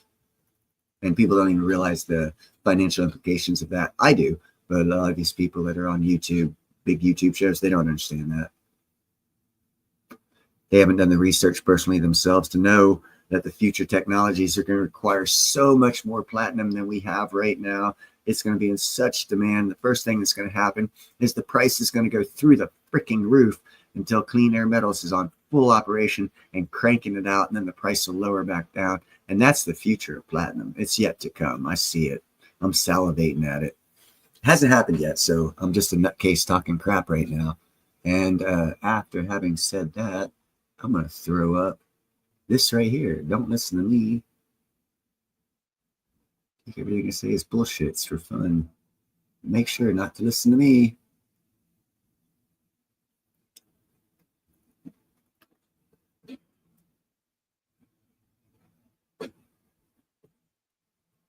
There, that's long enough of a disclaimer. But that's what's going to happen with platinum.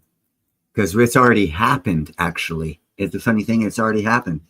China bought half the world's supply, a little less than half. They bought 2.6 million ounces out of 6.2 million ounces that were available on the planet last year. Out of the blue, taking it out of stock and inventory, just purchased it. Boom, 2.6 million ounces. About 40% of the world's supply. So everyone else didn't get their platinum that wanted it for that year. So obviously the jewelry market was the first part that suffered a deficit in platinum. And then check this out. China bought 40%, and they need to buy a 40% again. So they're going to buy about 2.6 million ounces this year. The difference between last year and this year is the platinum extracted from the ground is at a 25% deficit from expectations. So now, stay with me. If you have a deficit of 25% of expectation and you have anticipation of 100% more needed for acquisition for future technological advances, what's going to happen with that price?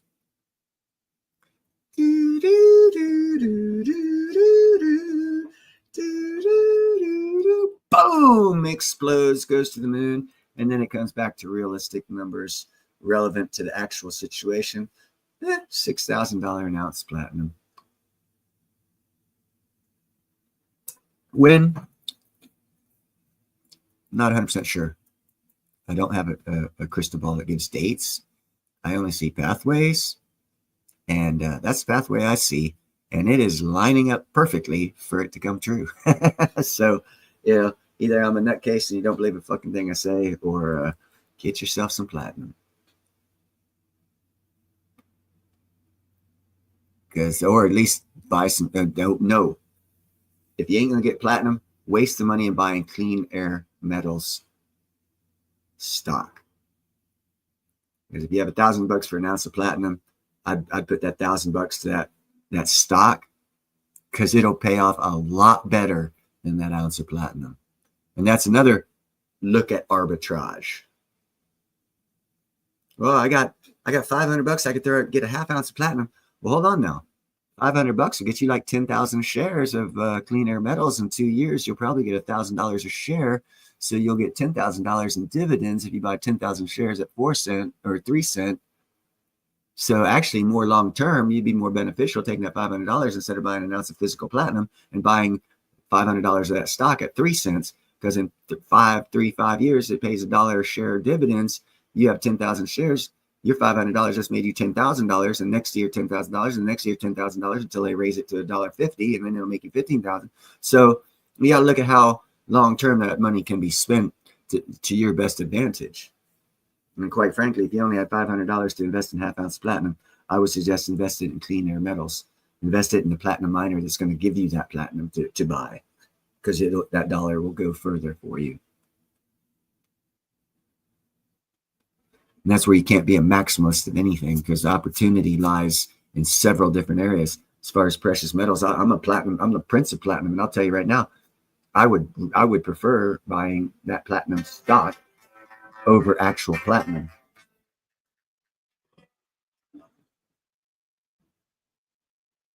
Hello? Hello? The what?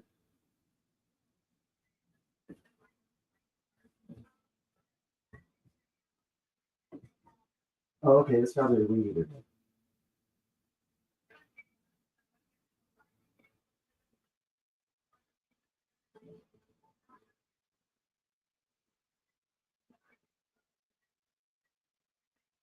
Yes.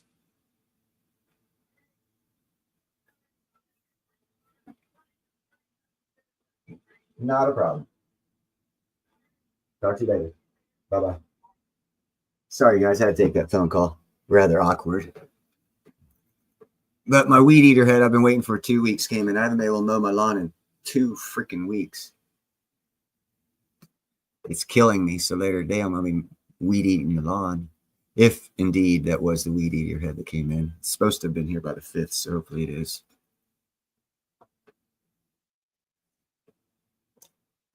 But anyhow, back to the show. Yeah, and that's how I become the Prince of Platinum, because to know about platinum, you got to know the best way to make your money go as far as possible in platinum. And if you think of it like this, back to the $500 thing, or let's go $300 because it's easier on the math. You only have $300 to invest in platinum. You could get a 1/3 ounce of platinum, or you could get, let's see, $300 a 3 cent stock.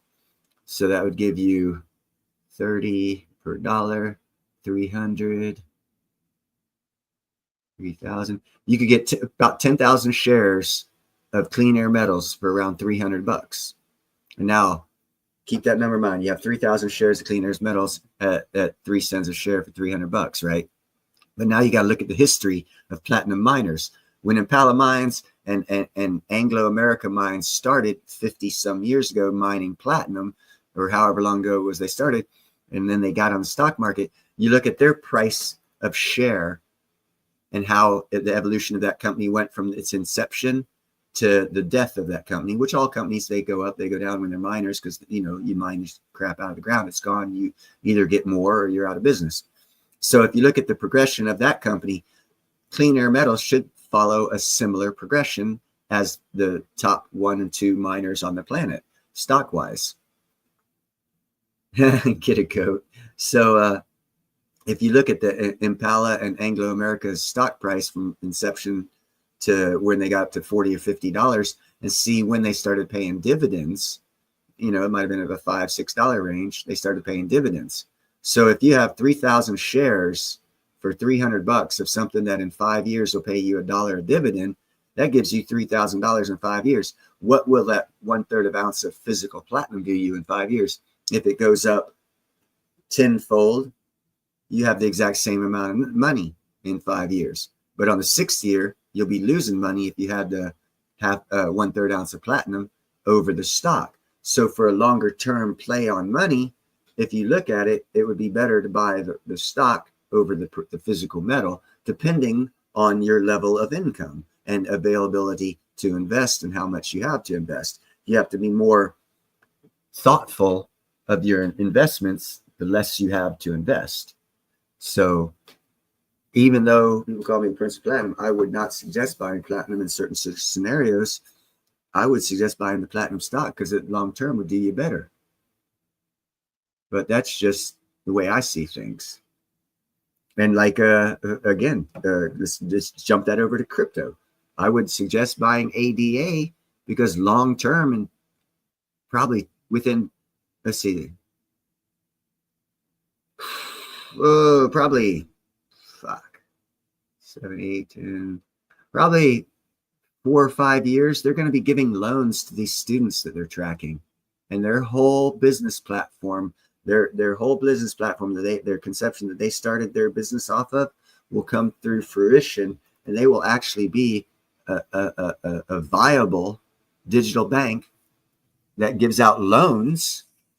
So it'll actually be a solid company in the new marketplace of the digital marketplace, just like ZBCN is filling the, in my opinion, filling the slot of the credit card companies that we know today. I think ZBCN is going to fill that slot. One of many. There's going to be many. There's many credit card companies now, so there's going to be many digitally based credit card companies. But ZBCN is leading the way, in my opinion. ADA is leading the way in banking for loans and long-term relevancy, because when you give a loan, it gets paid back, so you have a longer-term relevancy over these companies that Congress has allowed, passed a law allowing financial companies to create stable coins backed one for $1, meaning that any M2 money supply coming back, supposedly calling hyperinflation, will change because these companies will have to buy those dollars to support their digital dollar, which will legally be, which is legal by Congress for them to produce to not replace, but to be part of the digital dollar. But it's not going to be a dollar as we know now. You got to jump back to 1836 to 1862 when Congress gave banks the legal right to create their own monies. Back in that time, if you went to say, and I know it wasn't around, we're going to use modern day banks.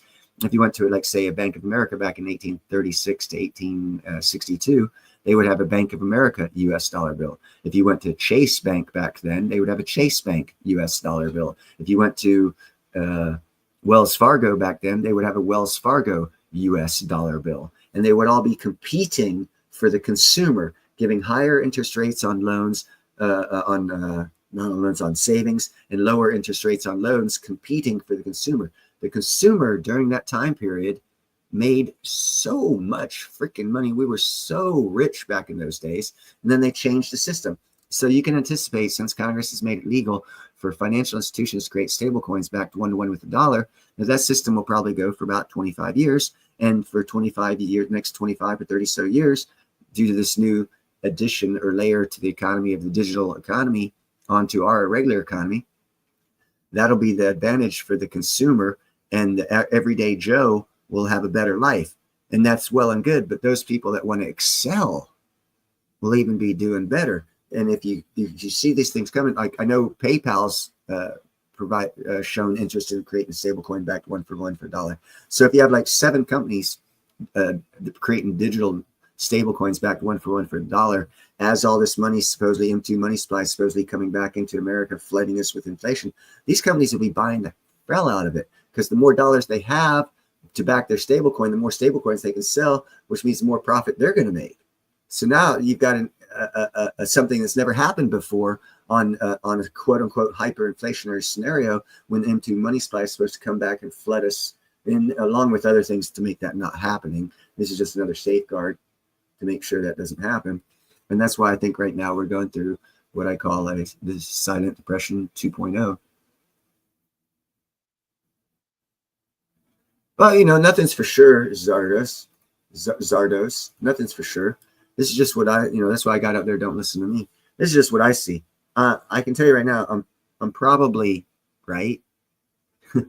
It's going to take time. It's not going to happen like in 24 hours, because it's a worldwide shift that's happening. And without a war happening, it's going to be interesting to see it come to fruition without a war. Because typically when things like this happen, there's a war going on to divert your attention. So right now we're going through a cyber war. We're getting hacked all the time. So this shit's happening. So I don't know if we'll actually have a physical war or what other thing they're going to try and do to divert the attention as the changeover occurs. But it sounds like they've done a pretty good job of doing the transition without anyone knowing about it. If I'm telling you that Congress passed a law allowing financial institutions to create stable coins backed one for a dollar, which is the exact replica of an 1836 to 1862 economic system. So I can only go back to that time and see what happened. I didn't live back then, and there's definitely a lot of changes to now. It's digital, it's not physical for one, and we're more worldly now than we were then as far as our economies and everything else. So you'd have to do a lot of thinking. And oh God, that would take forever just to try and figure out. I'm just giving the basics, man. You got to do your own research on your end to see what your future looks like, and if I'm right, and if you don't know that Congress has passed that bill, yeah, I'd start off looking and seeing what Congress has been doing, and quit listening to people and find out for yourself what they've been doing. Because if you're listening to people, you don't know what's happening. Because Congress ain't going to tell you what bills they pass. They don't want you to know.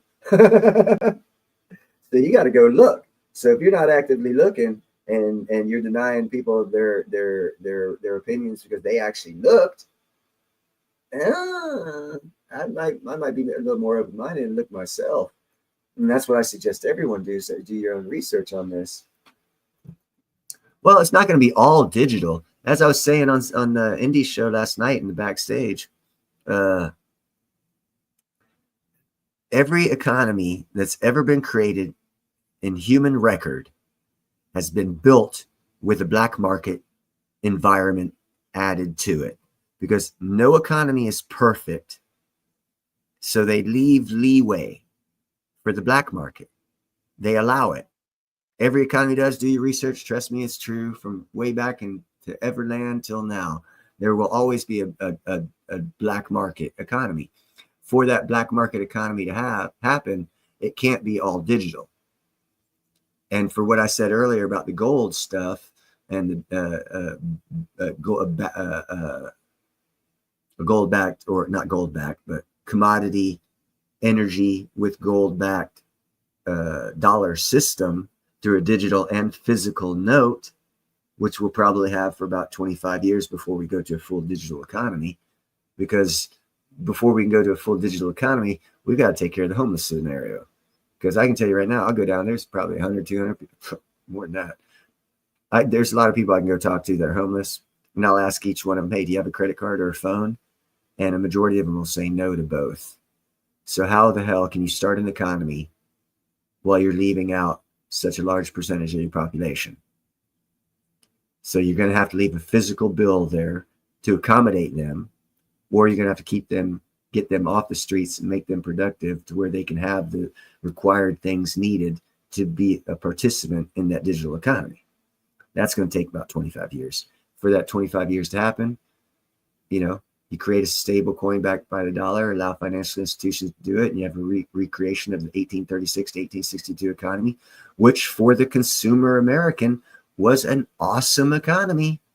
And I could see that as being a pathway to get these people off the streets. And at the end of the day, 25 years later, boom, digital economy, because everyone's off the street, because the economy was so great for 25 freaking years into the future, from now to the future, was so great, as Trump is saying, the golden age. It's all lining up. So I don't think I'm wrong.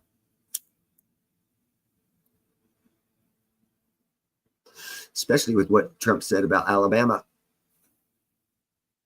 Did you hear that speech, Jethro? He was giving a commencement speech at in Alabama University. I watched it because I have an interest in Alabama.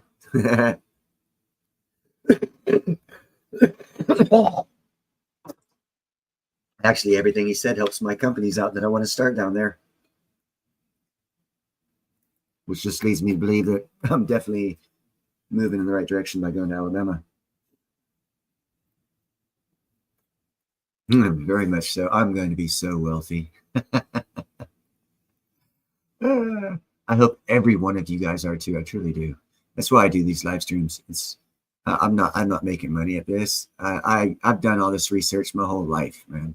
I don't have this information. I could very easily just, like I did 13 years ago when I didn't have a YouTube channel, or 10 years ago when I didn't have a YouTube channel, and just have my information to do with my own thing. But I've decided to open myself up to the public and try and get this information out in hopes that maybe 1 in 10,000 people will be able to take advantage of it. Because if I can get that much, that I would consider myself a success, even if I die poor, because I helped others. And that's part of why I say be kind, helpful, and grateful, because it all comes back on you. And if I don't get paid here, I'll get paid in heaven. And that's where I really want to get paid. Yes, Stardust. Hopefully by the end of this year, I will own a house and land down in southern Alabama. I'm looking right now, seeing prices that have at least an acre and at least 3-bedroom, 1 bath with a garage and another building on it, a storage shed, with at least 1 acre, going between 80 and 170,000 that I would consider livable in the area that I'm looking. And my early retirement is going to be about $800, $900, and that covers a mortgage of up to $150,000. And when I start work in June and July, I'm going to go for a pre-approval of $150,000. I'll be taking home about $2,000 plus a week, so I should very easily qualify with speed for a $150,000 mortgage. That, and also first-time home buyer VA. But if I get pre-approved, and that's where I'm looking, bro. Actually, let me get on the map here. Citronelle, Jackson. Oh, what the hell? Yeah. What is there? There's a house actually in, right near Bay Point. No, it's not Bay Point. What's it called? Bay Minette. Bay Minette, Creole, Mount Vernon, Citronelle, Saraland, Atmore, but Atmore not so much. The Bay Minette, Creole, Citronelle, and Mount Vernon area is looking very good. And all of those are in Baldwin County. And it's above the hurricane line, because for insurance purposes down there, if you're south of I-10, you have to have hurricane insurance. And now that differs if you're the Baldwin County, you got rivers there, but the areas I've been looking, I've been away from. I check for flood ranges when I'm looking at the shit, because I also have done videos stated if you're going to buy, research the area you're looking at. And that's where I have researched, because Alabama, Baldwin County is getting where it would be good to buy land there and multiple houses.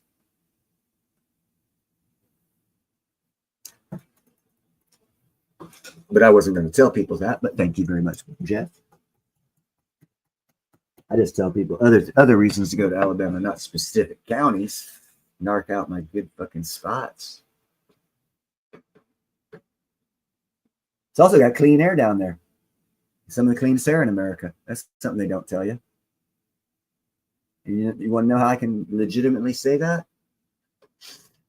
Because it's the lightnings that Baldwin County and Escambia County, Alabama, and Escambia County, Florida, which is the first county in Florida right beside Escambia County, Alabama. Oh, no, Escambia is north. It's Baldwin and Mobile counties. Hold on, wait. Baldwin and Mobile counties and Escambia County, Florida are known as lightning strike capital of America, which means they have more lightning strikes than anywhere else. And if you know what lightning strike does, it ionizes the air. In other words, like for 30, 50 foot around a lightning strike, every particulate in the air got ionized by that lightning, that electricity, and it gained weight and it fell to the ground, cleaning the air. That's why after every lightning storm, the air smells fresh. It is. It's God's earth cleaning, air cleaning device, lightning.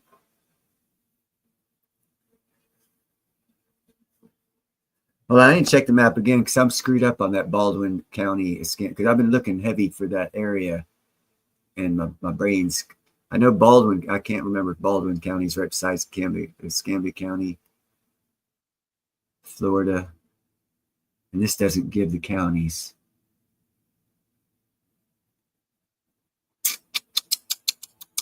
Okay, so I'll have to go to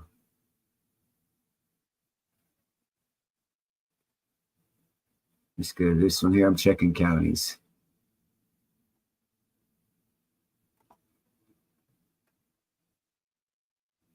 Actually, here's one right here. I was just looking at this morning. 3-bedroom, 2-bath, 1,300 square foot.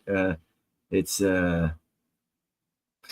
Beverly Jeffries Highway, Citronelle, Alabama, for $185,000. But let me check, see what county that's in.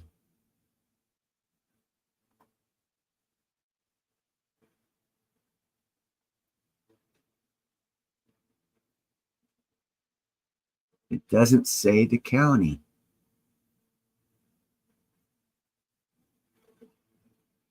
Huh. That's fucked up. Now I'm looking like a dumbass. Oh well, I'll figure it out.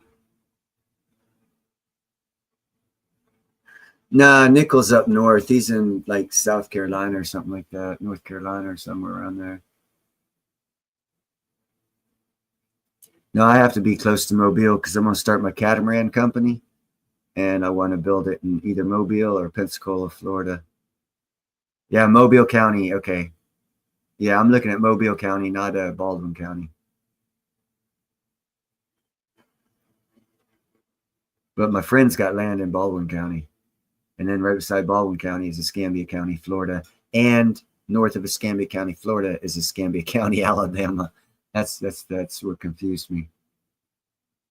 Because Baldwin County is right beside, as far as for Alabama, well, actually, Alabama and Florida, Baldwin County is beside Alabama, Escambia County, Alabama, and Escambia County, Florida. Kind of weird.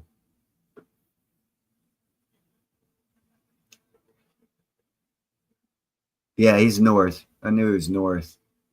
That means you got to go through Tennessee and all that. He's about 12 hours north, at least.